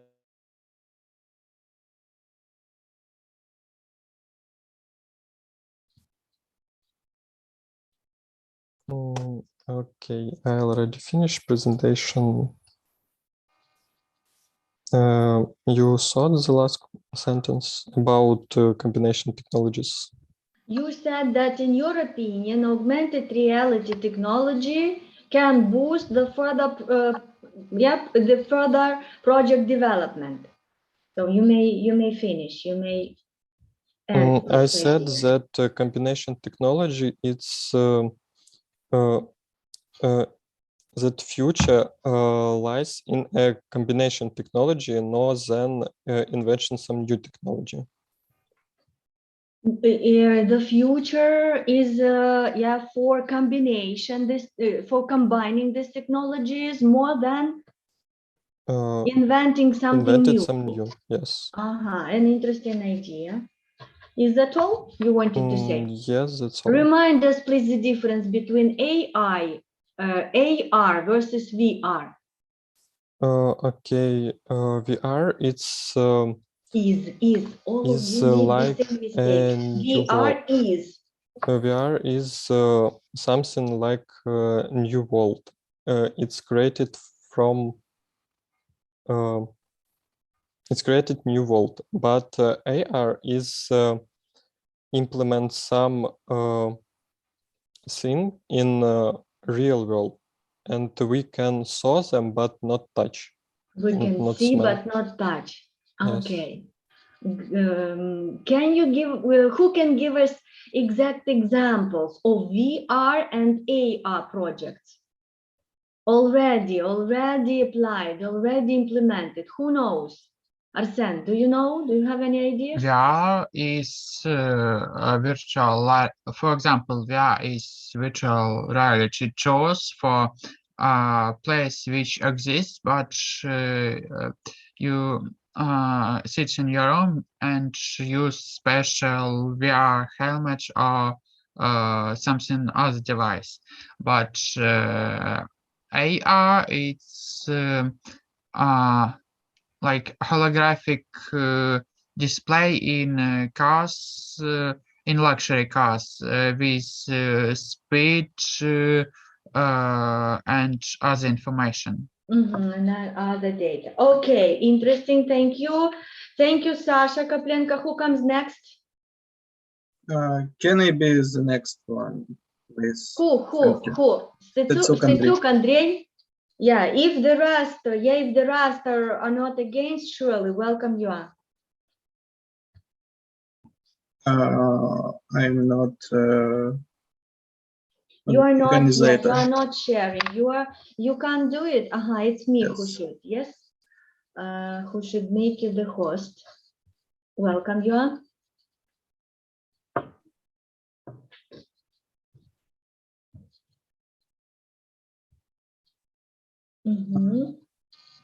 Can you see it? Yes, Andrei, we can. Okay.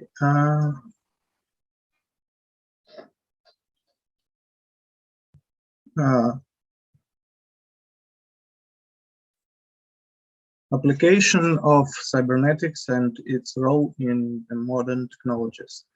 Let's, for the beginning, start about the explanation of what cybernetic is. Cybernetic is a transdisciplinary and antidisciplinary approach concerned with the regulatory and purposes systems, their structures, contents, and possibilities. The core concept of the discipline is circular causality or feedback, that is where the outcomes of actions are taken as inputs for further actions. Now a few words about history of cybernetics.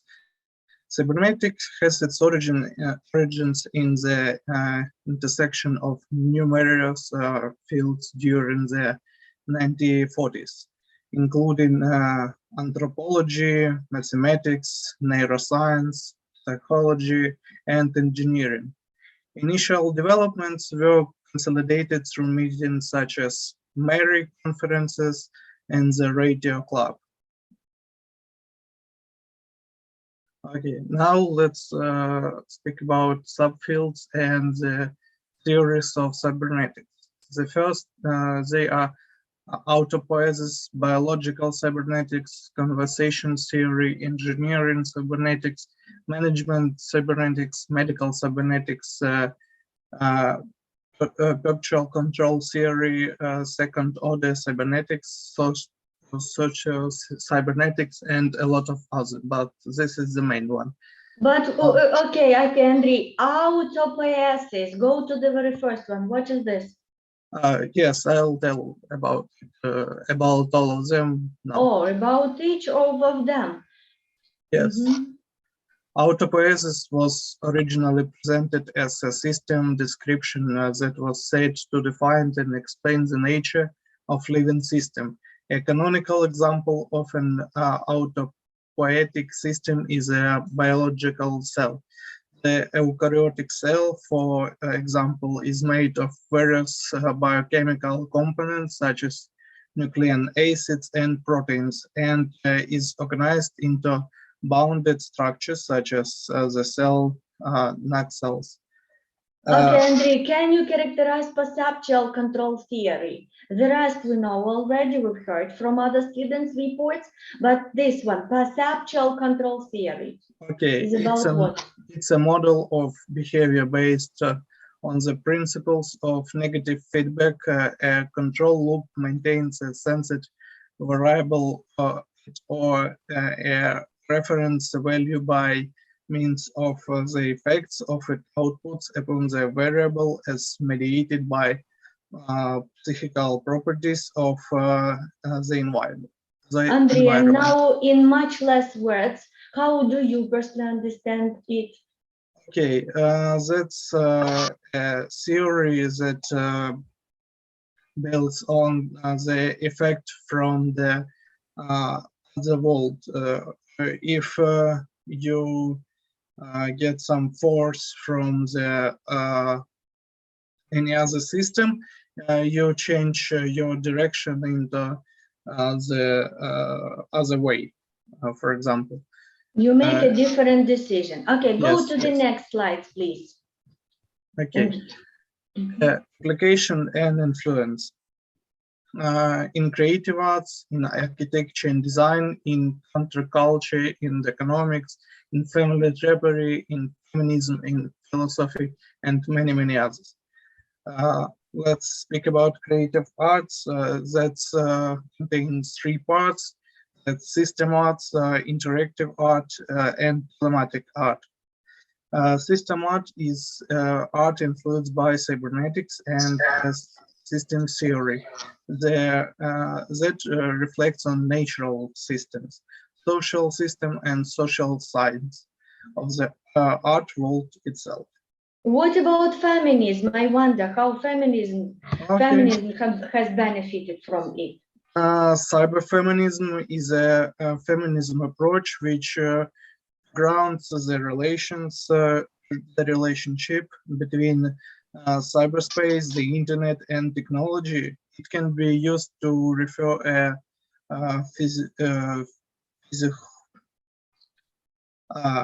physiology, methodology, or community. Okay, thank you, Andrei. That'll do more than enough. More than enough. Okay, what? Can you show us the second slide one more time? Can you? Yes. It's this one. This second, yes. No, this one, yes, cybernetics. I see here such an idea of an anti-disciplinary approach. So, Denis, how do you understand it? What might it mean? What kind of approach is this? Anti-disciplinary.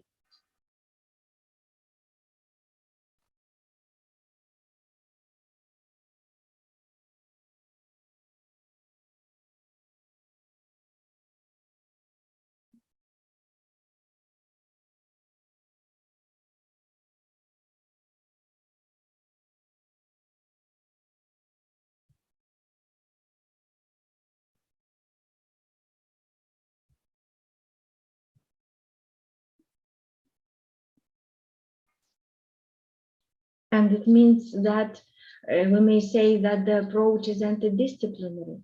because it is learned by other faculty students or what? I haven't got.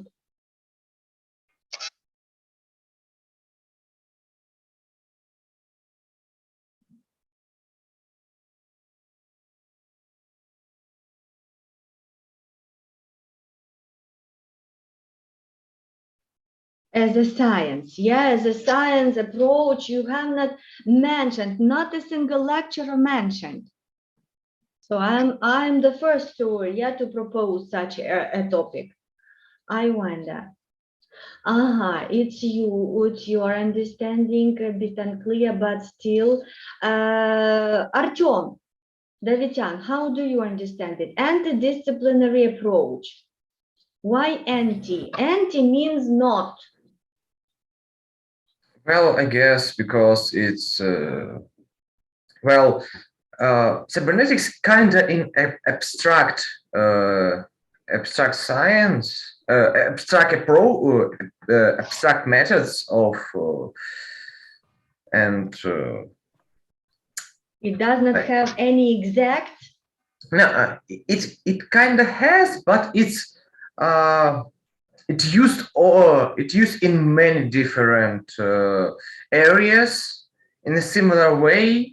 It can be applied almost anywhere. And I think antidisciplinary means like it cannot be like contained in one exact.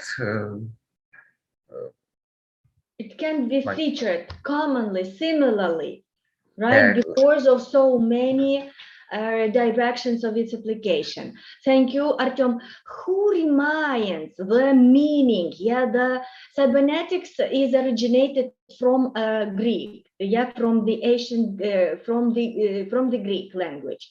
Who remembers the meaning? Or from the Latin? I forgot. Who remembers originally? What did it mean? Cybernetics. Cyberneticus. Yeah, in Latin, it was in Latin. Cyberneticus means what?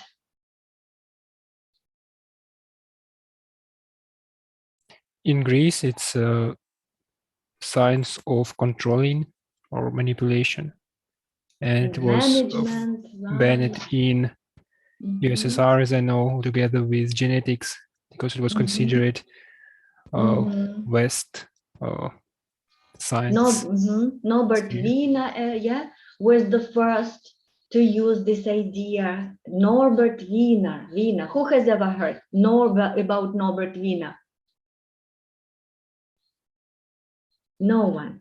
It was he actually who applied this idea, the idea of control, of management, yeah, of running something. Cybernetics. Good, great. Thank you. Who is going to be the next? Who is going to be the next? Who? Okay, welcome you all. Denis Piven. Okay. I'm sorry. While Denise is fixing everything, Stetsuk, Andrei, are you still here or you left already? Andrei, Stetsuk. Okay, he left. So Denise, we don't see your screen.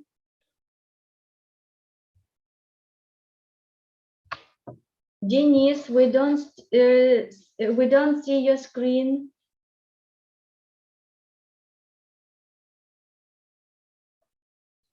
Something is wrong, yeah, with Denise connection. Can you hear him? Can anyone hear Denise? No, maybe something. No, we can't. but he has a camera. It's not.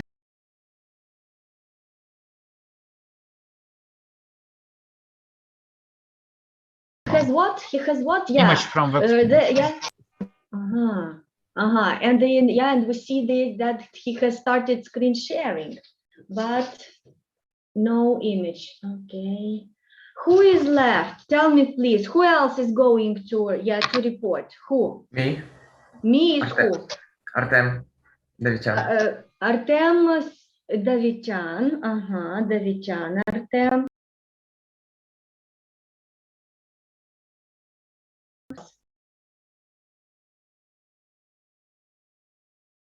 Or I we should did be it next after 10 again. Oh, after. that's perfect. Who else?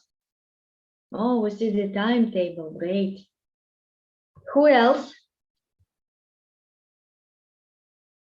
Who is going to report? Yes, Denise, now we do, and we see the timetable, you know. Oh, we understood. Yeah, it's clear. You may start.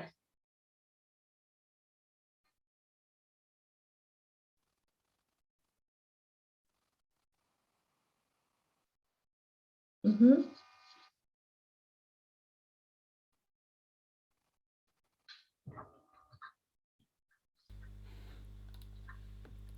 Так. The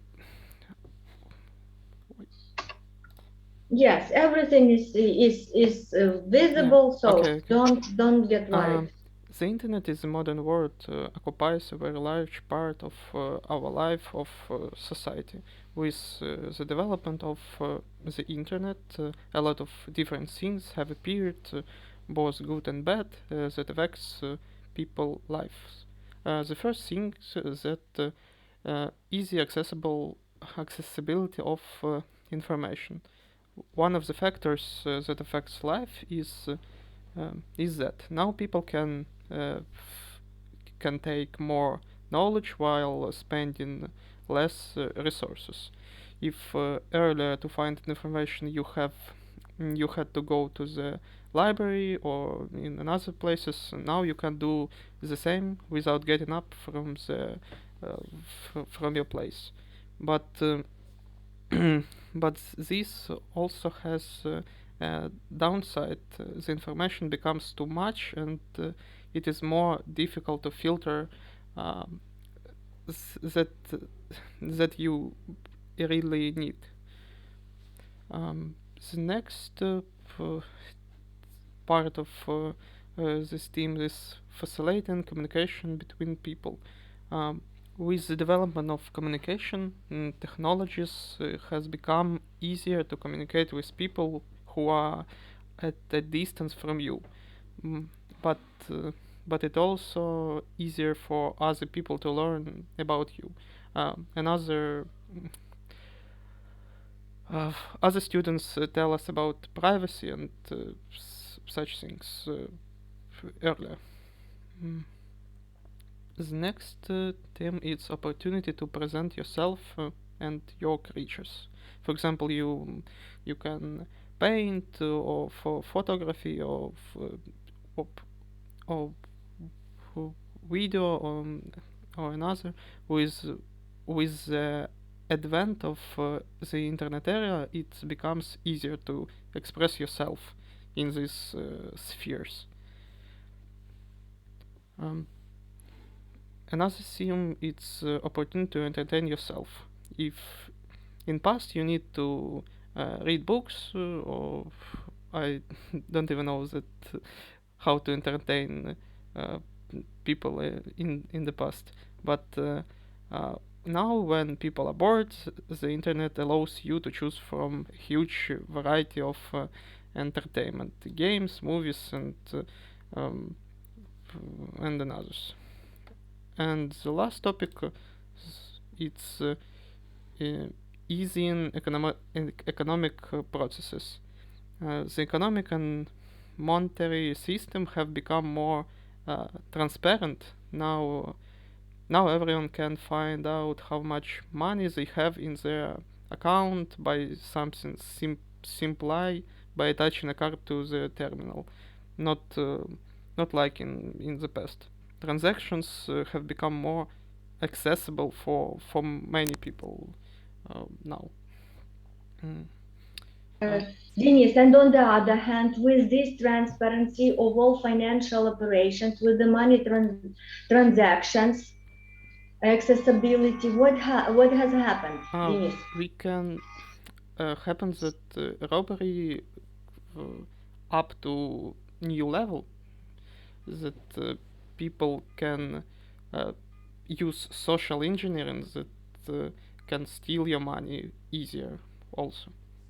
look like let's call it not robbery. Let's call it not robbery, but if you can pass your money for one click, that you can do it случайно. How to say случайно? For mistake. By mistake, accidentally, right? Yep. By accident. By accident, accidentally. You can lose everything accidentally, by mistake. Okay, is that all what you wanted to say? Can you make a conclusion?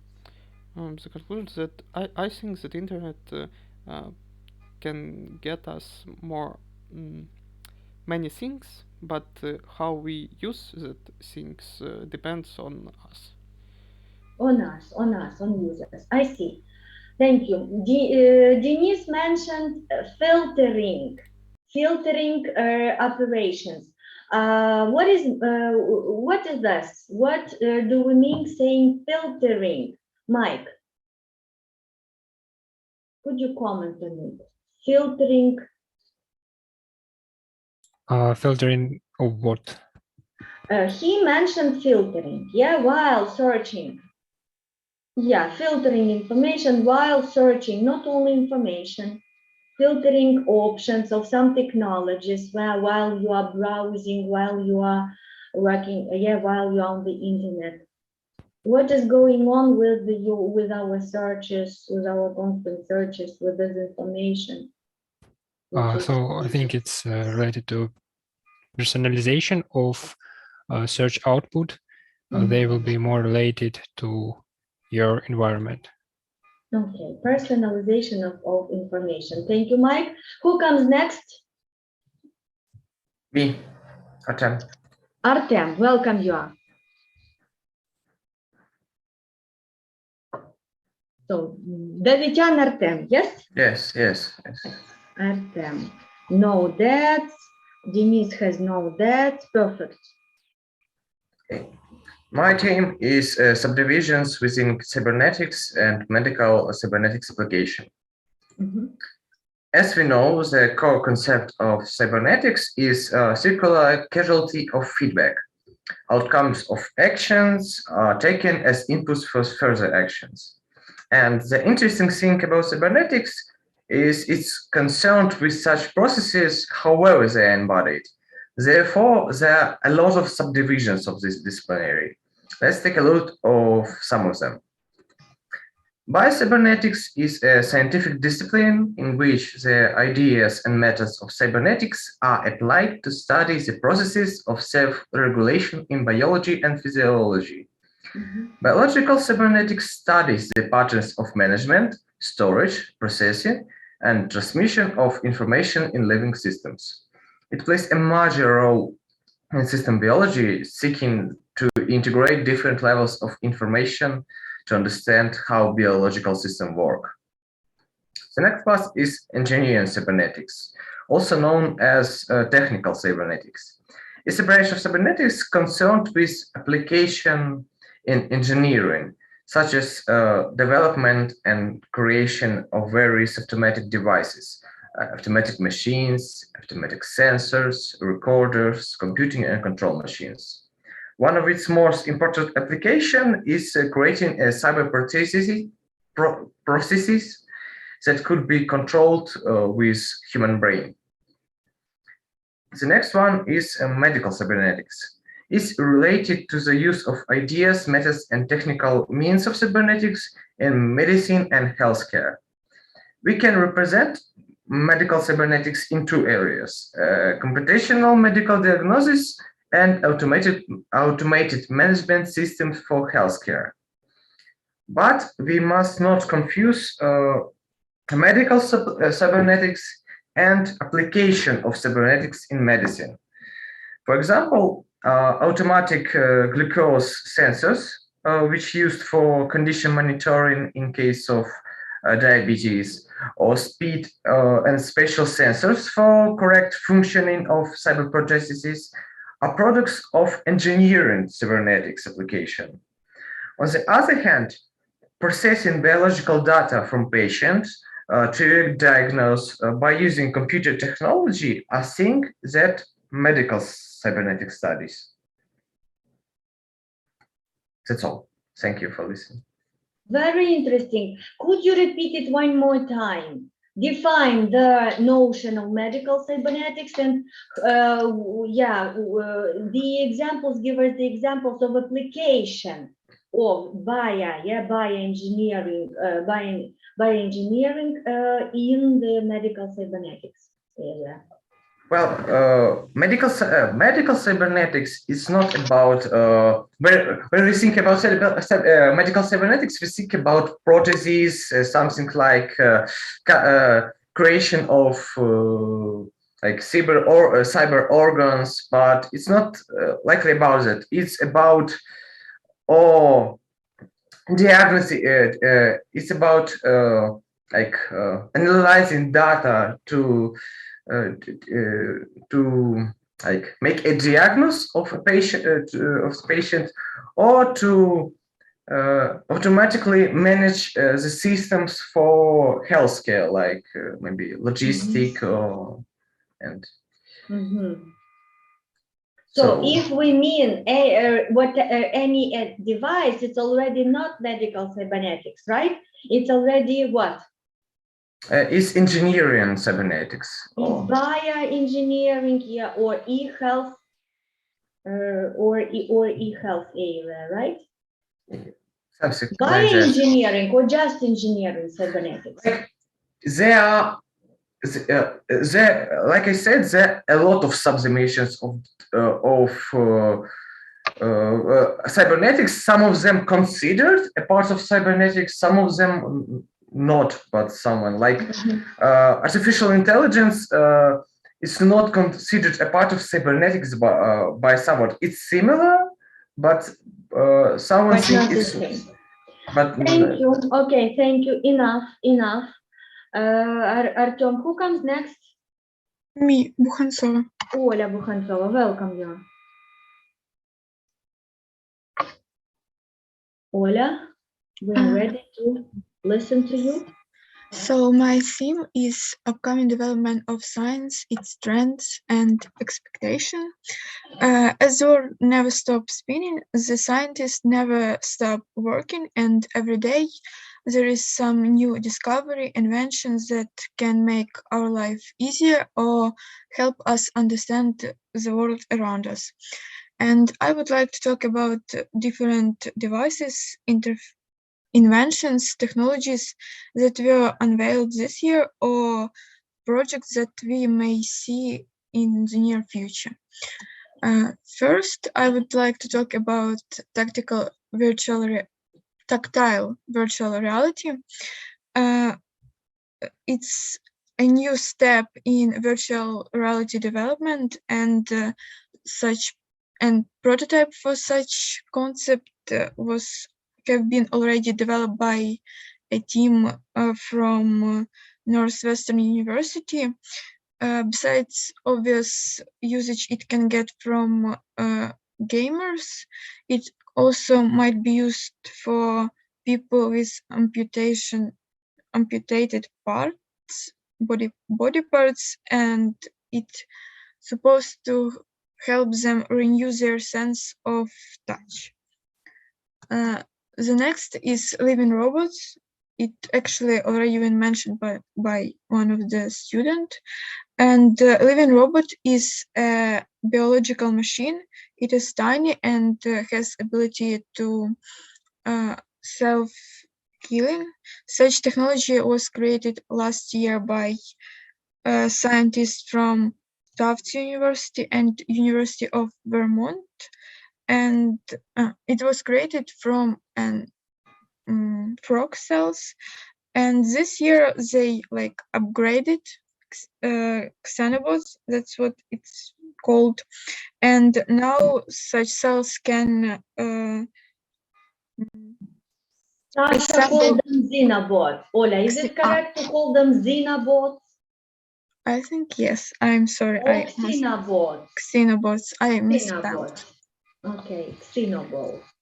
So the new generation has the ability to like assemble into a body from, well, not assemble, yes, self-assemble in a body from a single cell. It also doesn't require a muscle cell to move, and it demonstrated a capability of recording memory. And also the new generation is moving faster and has like bigger life expectation. Okay, Ola, is that all? No. The next is a absolutely new one. We have not heard of it yet. No, it's actually, the concept is quite old. It was used in late 19th century in library in USA. It's supposed to get requests from a reader, and it's a pneumatic tube, I'm sorry. And through that tube, a reader puts request, and from the storage, readers gets what he wants.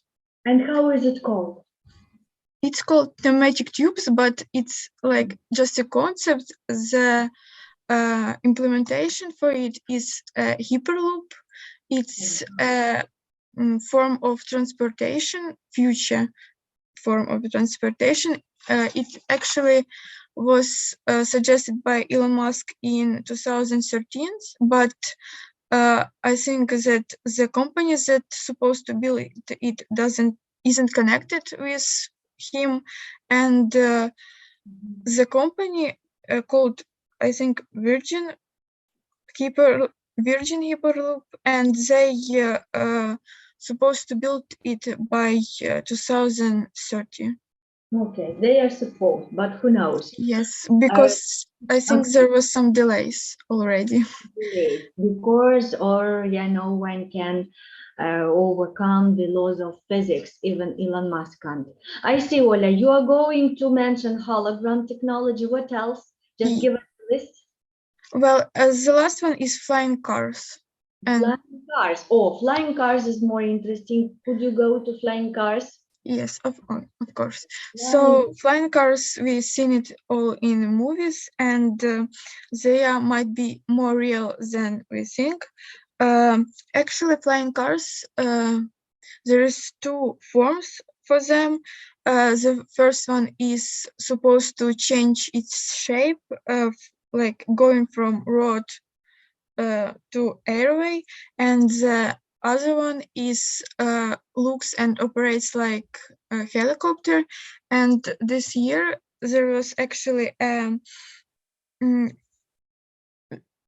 the prototype of such car was built, and it completed a 33 minutes flight between International Airport of Nitra and Bratslav.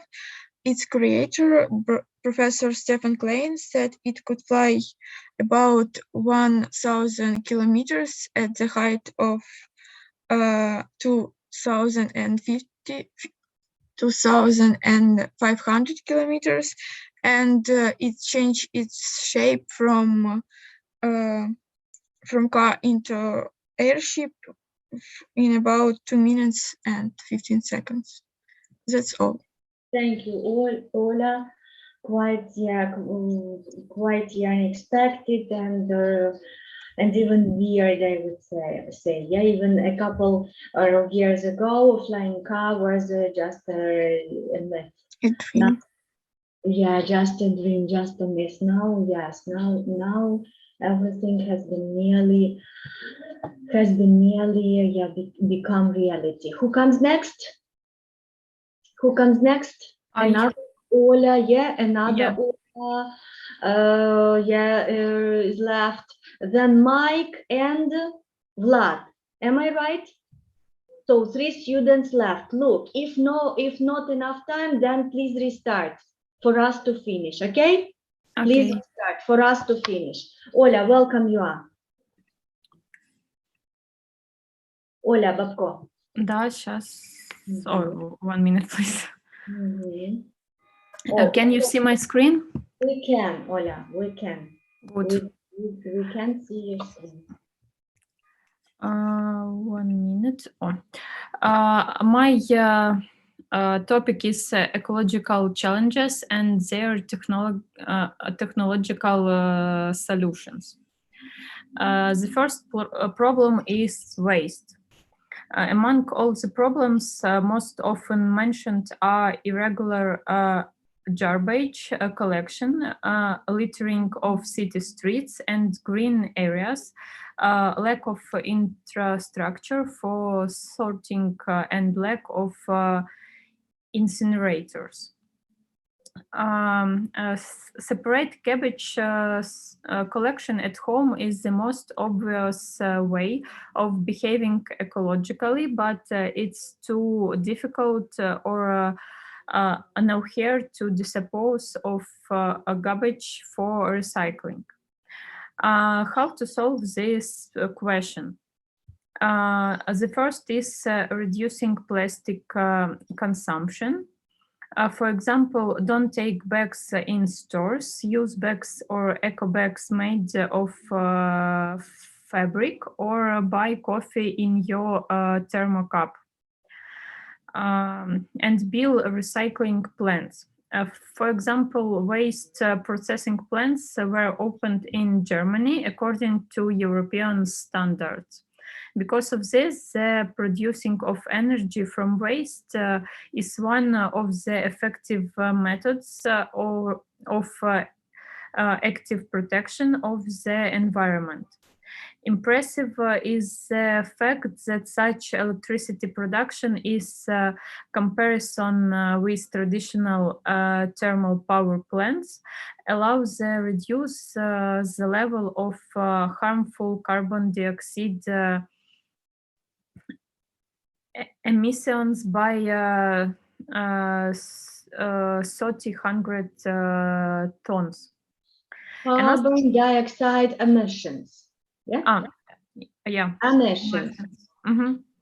Another problem is air quality, smoke and air pollution, and gasiness. The problem of air pollution is invisible. It becomes relevant when Kiev is enveloped in smoke. But we can switch to electric cars.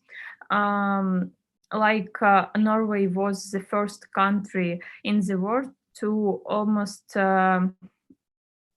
abandon diesel and gasoline cars. According to the plans of the Norwegian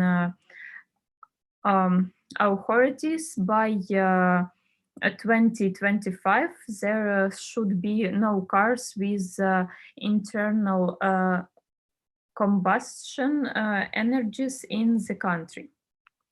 Investing in a gas filtration system and installation of a device for collection air quality data.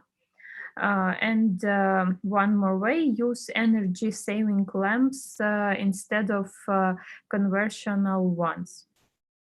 And my personal opinion, how we can help the planet to be healthy, or the planet be healthy, is to pay extra for energy saving by buying new appliances, hand over old clothes for recycling, increase the number of garbage cans, introduce fines for violating the clean lines of the environment, and monitor the quality of public transport, because we had very bad situation in the capital of Ukraine. And I believe that together everyone achieves more. Only together. I see. What's your personal experience, Ola?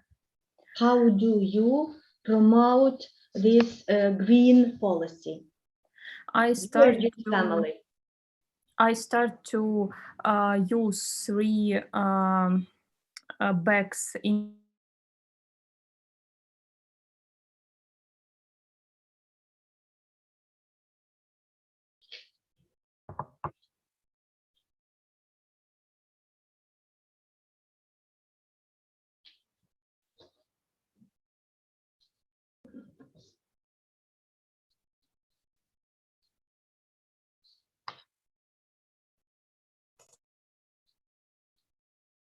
So, Ola, keep saying, please.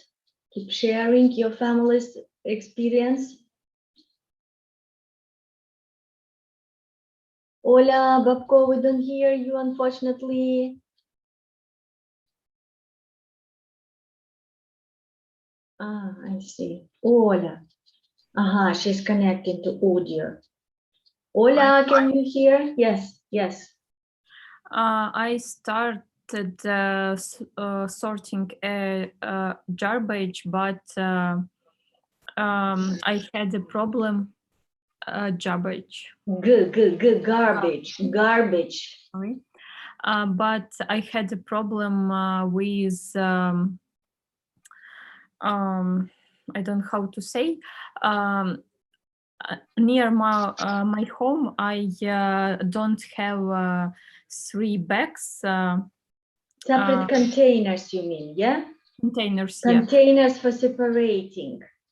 And when a car with rubbish was near the containers, I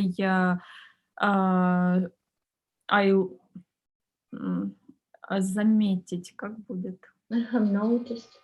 I noticed that all garbage is in one container, and all my work is isn't help our planet to be more cleaner. I see. Is diminished. All your work is has been ruined, unfortunately. Okay, I see. Yeah, it happens. Very quite often practice. Thank you, Ola. Interesting technologies in ecology are always useful. But who comes next? Mike and Vlad are left. Guys, am I right? I guess so. Yes, so Mike, welcome. You are Vladislav. Are you going to make presentations today, Vlad? Do you hear me? Yes, of course. Yes, of course. Can you contact Prokopchuk, Vladislav? Can you contact Prokopchuk? Where is he? I wonder. Can you write to him? Only write in asking? Telegram. Yeah, please do it. Mike, okay. I need to make you the host, right? For you to start sharing. You are the host now. Okay. Oh, again, ecology, great. So today I will talk about green technologies of the present and maybe the future. So to begin with, I want to show you the principle of, or maybe approach of 3 R's. The first R stands for reducing, and this is where smart homes may come handy. They can monitor electricity, water usage, and also control temperature in your house so that occupants will feel comfortable. As you know, heating and cooling devices use a lot of energy, and it's a real problem in big cities when there are a lot of conditioners on the buildings. They look awful and emit a lot of dangerous mixtures. So the second rule is reusing.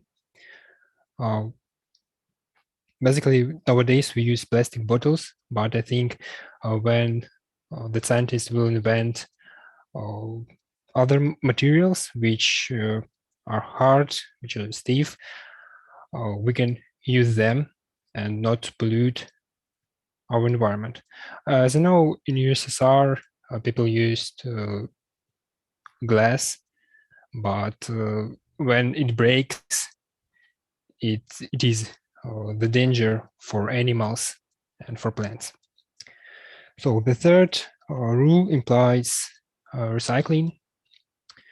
I've read about special bioorganism microbes that are capable of degrading the plastic, and this technology is called biodegrading. So yes, this is all about these three rules. And the next one is green computing. It's a wide term, but here I meant to say that we as a programmers should write better algorithms, which are nowadays called green algorithms. They're more efficient. So in the large servers like this, like in Amazon, in Google, they will use less energy. Yeah, it might sound funny how a simple program can save billions of dollars, but in a large scale, it is beneficial to hire more programmers to write better code. Yes, also I want to talk about new building materials. As you know, concrete is the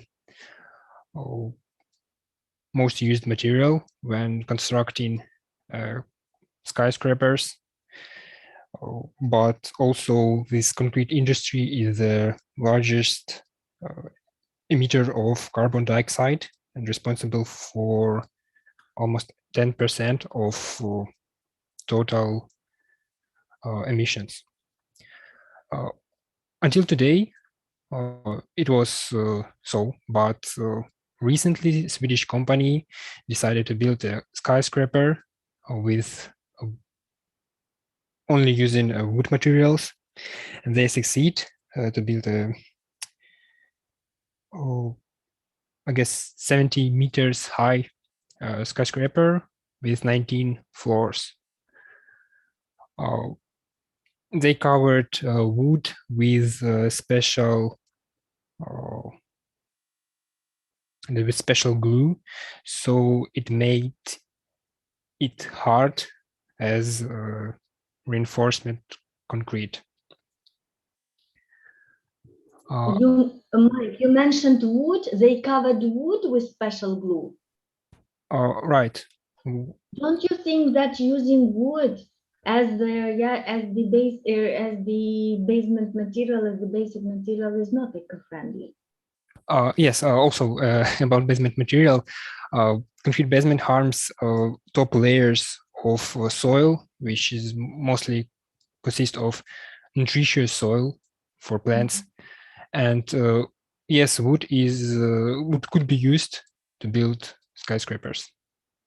And scientists, engineers prove that. I think you can watch a TED talk about it. I watched it I understand, a long time ago. Less carbon dioxide emissions, but more deforestation problem. What if wood? It's like this? Maybe, but just plant more trees.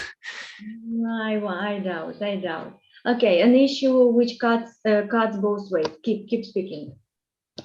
Yes, and these technologies should eventually lead to creation of eco-cities, which carbon dioxide footprint would be 0 or maybe less than 0, and it means the cities have more positive impact on environment than other cities which with higher footprint value. So yeah, that's all for eco technologies. So an eco city, Mike, it is still a prototype, or you know already some real life examples?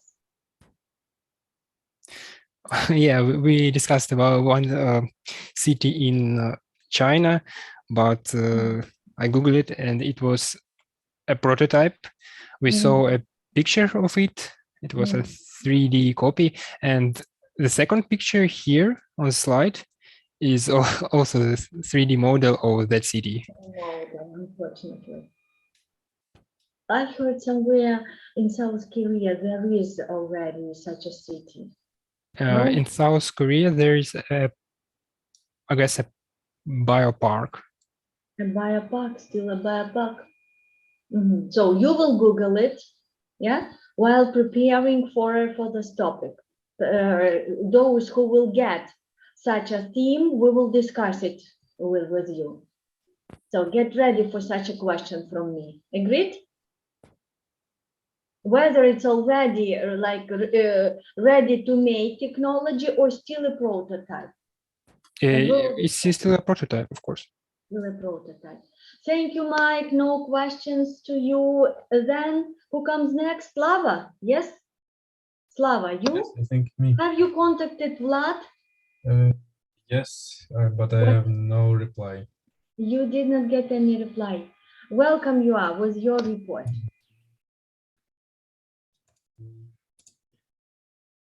So today we have already speak on this theme. So it's ecological challenges and their technological solutions. So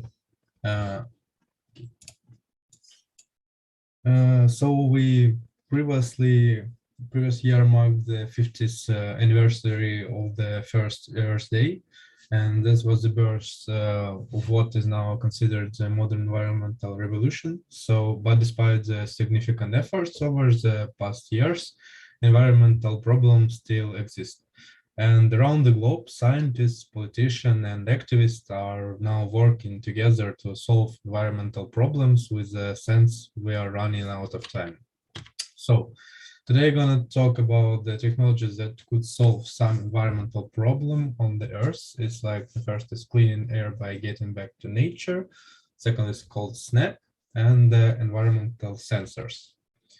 Okay, start from the catalytic converters. What it is? It's like something that remove pollutions given off by cars and factories with an efficiency of around 98%.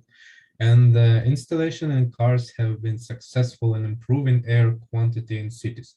So, however, this current catalytic converter dealing with the rising number of vehicles and industry and buildings. So to effectively deal with the current output levels of the air pollution, this converter needs to be more efficient but less expensive. So by applying this technology to industries that have traditionally benefits, including cars and factories, hope to reduce the level of air pollution. But however, the researchers believe that this technology could have another application, such as indoor air cleaning. So the next is called SNAP. So when we talk about like every year, more energy that is used in the USA just to simple cool building, they use more energy than overall entire continent of Africa. So as a global temperature increases due to global warming, so it will demand the air condition. And so we try to end the gap between air condition and global warming technologies to combine and create an air condition that can cool both people and the planet. So this new technology, called SNAP, improves cooling system by using 3D printed ceramics, but on one side with a special material, and the result is efficient heat exchanger. So it acts like a water barrier and limiting the heat transfer. So the researchers show the SNAP system can be 4 times more efficient than traditional air conditioning, but consuming 75% less energy than traditional units. So in addition, this system can use water rather than harmful substances, which now uses for conditioning. And this new system can solve the environmental problem that associated with existing air conditions. And the last is like environmental sensors. So to heal our planet, we need to measure it. So our senses are overlooked technologies that allow us to monitor all changes to the climate. So these networked sensors are small as a dime and already monitoring air and water quality, identifying pollutions, tracking oxidation, and capturing real-time data or phenomena that it could be real. So using these sensors will dramatically impact our life, because now they can be involved even in the system of our houses, and they can monitor water usage even in buildings, and like cut down on using waste. So to finish with, there are much more technologies that could save our ecology, but in my opinion, humans have a responsibility to look after our natural world, and the work they are doing to solve environmental problems certainly could be the key to save the planet. Thank you. Okay, Slava, thank you. Could you just reveal the difference between green IT technologies and just green technologies? What's the main difference? Green IT technologies and just green technologies. Maybe when we talk about the green IT technologies, we talk about the technologies that could help,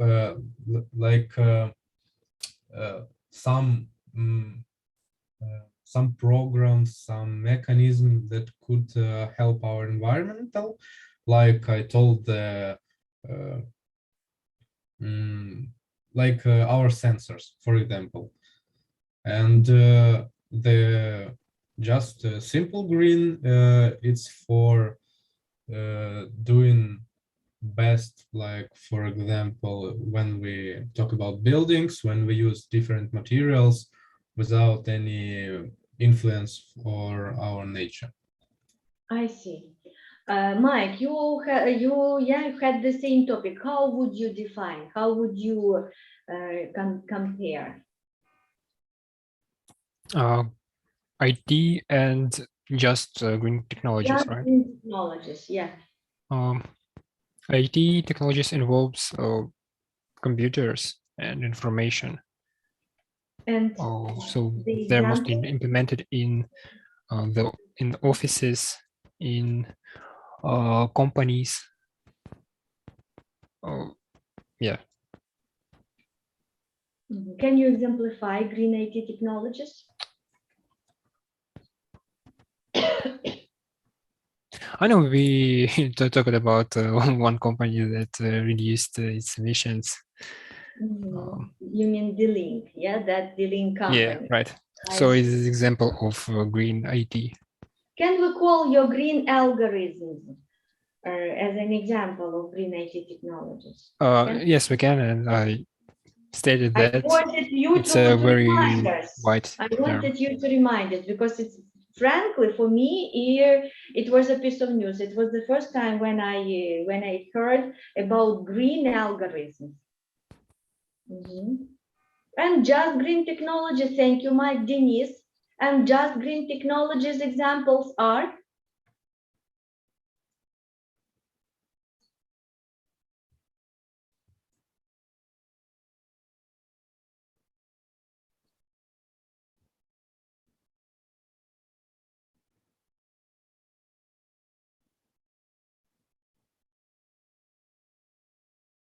So recycling solutions, yeah, the solutions, technological solutions on recycling, plastic, paper, and so on and so forth. First of all, those 3 R's rule mentioned by Mike.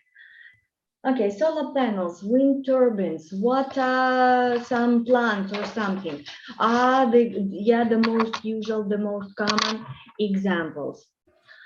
Good, great. Am I right that everyone has already, reported? Am I right that no one is left? Slava, I want to remind you that 3 dads left. Slava, do you hear me? Yeah, I Samokrik, hear you. Vladislav, do you know that your dad is topic number 4, homework 4, homework 7 and 8? Do you know it? 4 and 7, yeah, I've already done, but And not 8 sent. is the last one which you missed. Okay. And 3 essays should be prepared. The last one, yeah, is just similar to your presentation, but still make it, yeah, as an essay. Then Okay. see you next Tuesday. Don't miss, because we are going, yeah, to do the listening and reading parts of our exams. If no more questions left, if everything is clear up to now, see you till next Tuesday. Goodbye. See you next Tuesday. Then bye-bye. Bye. Bye. Bye-bye. Goodbye.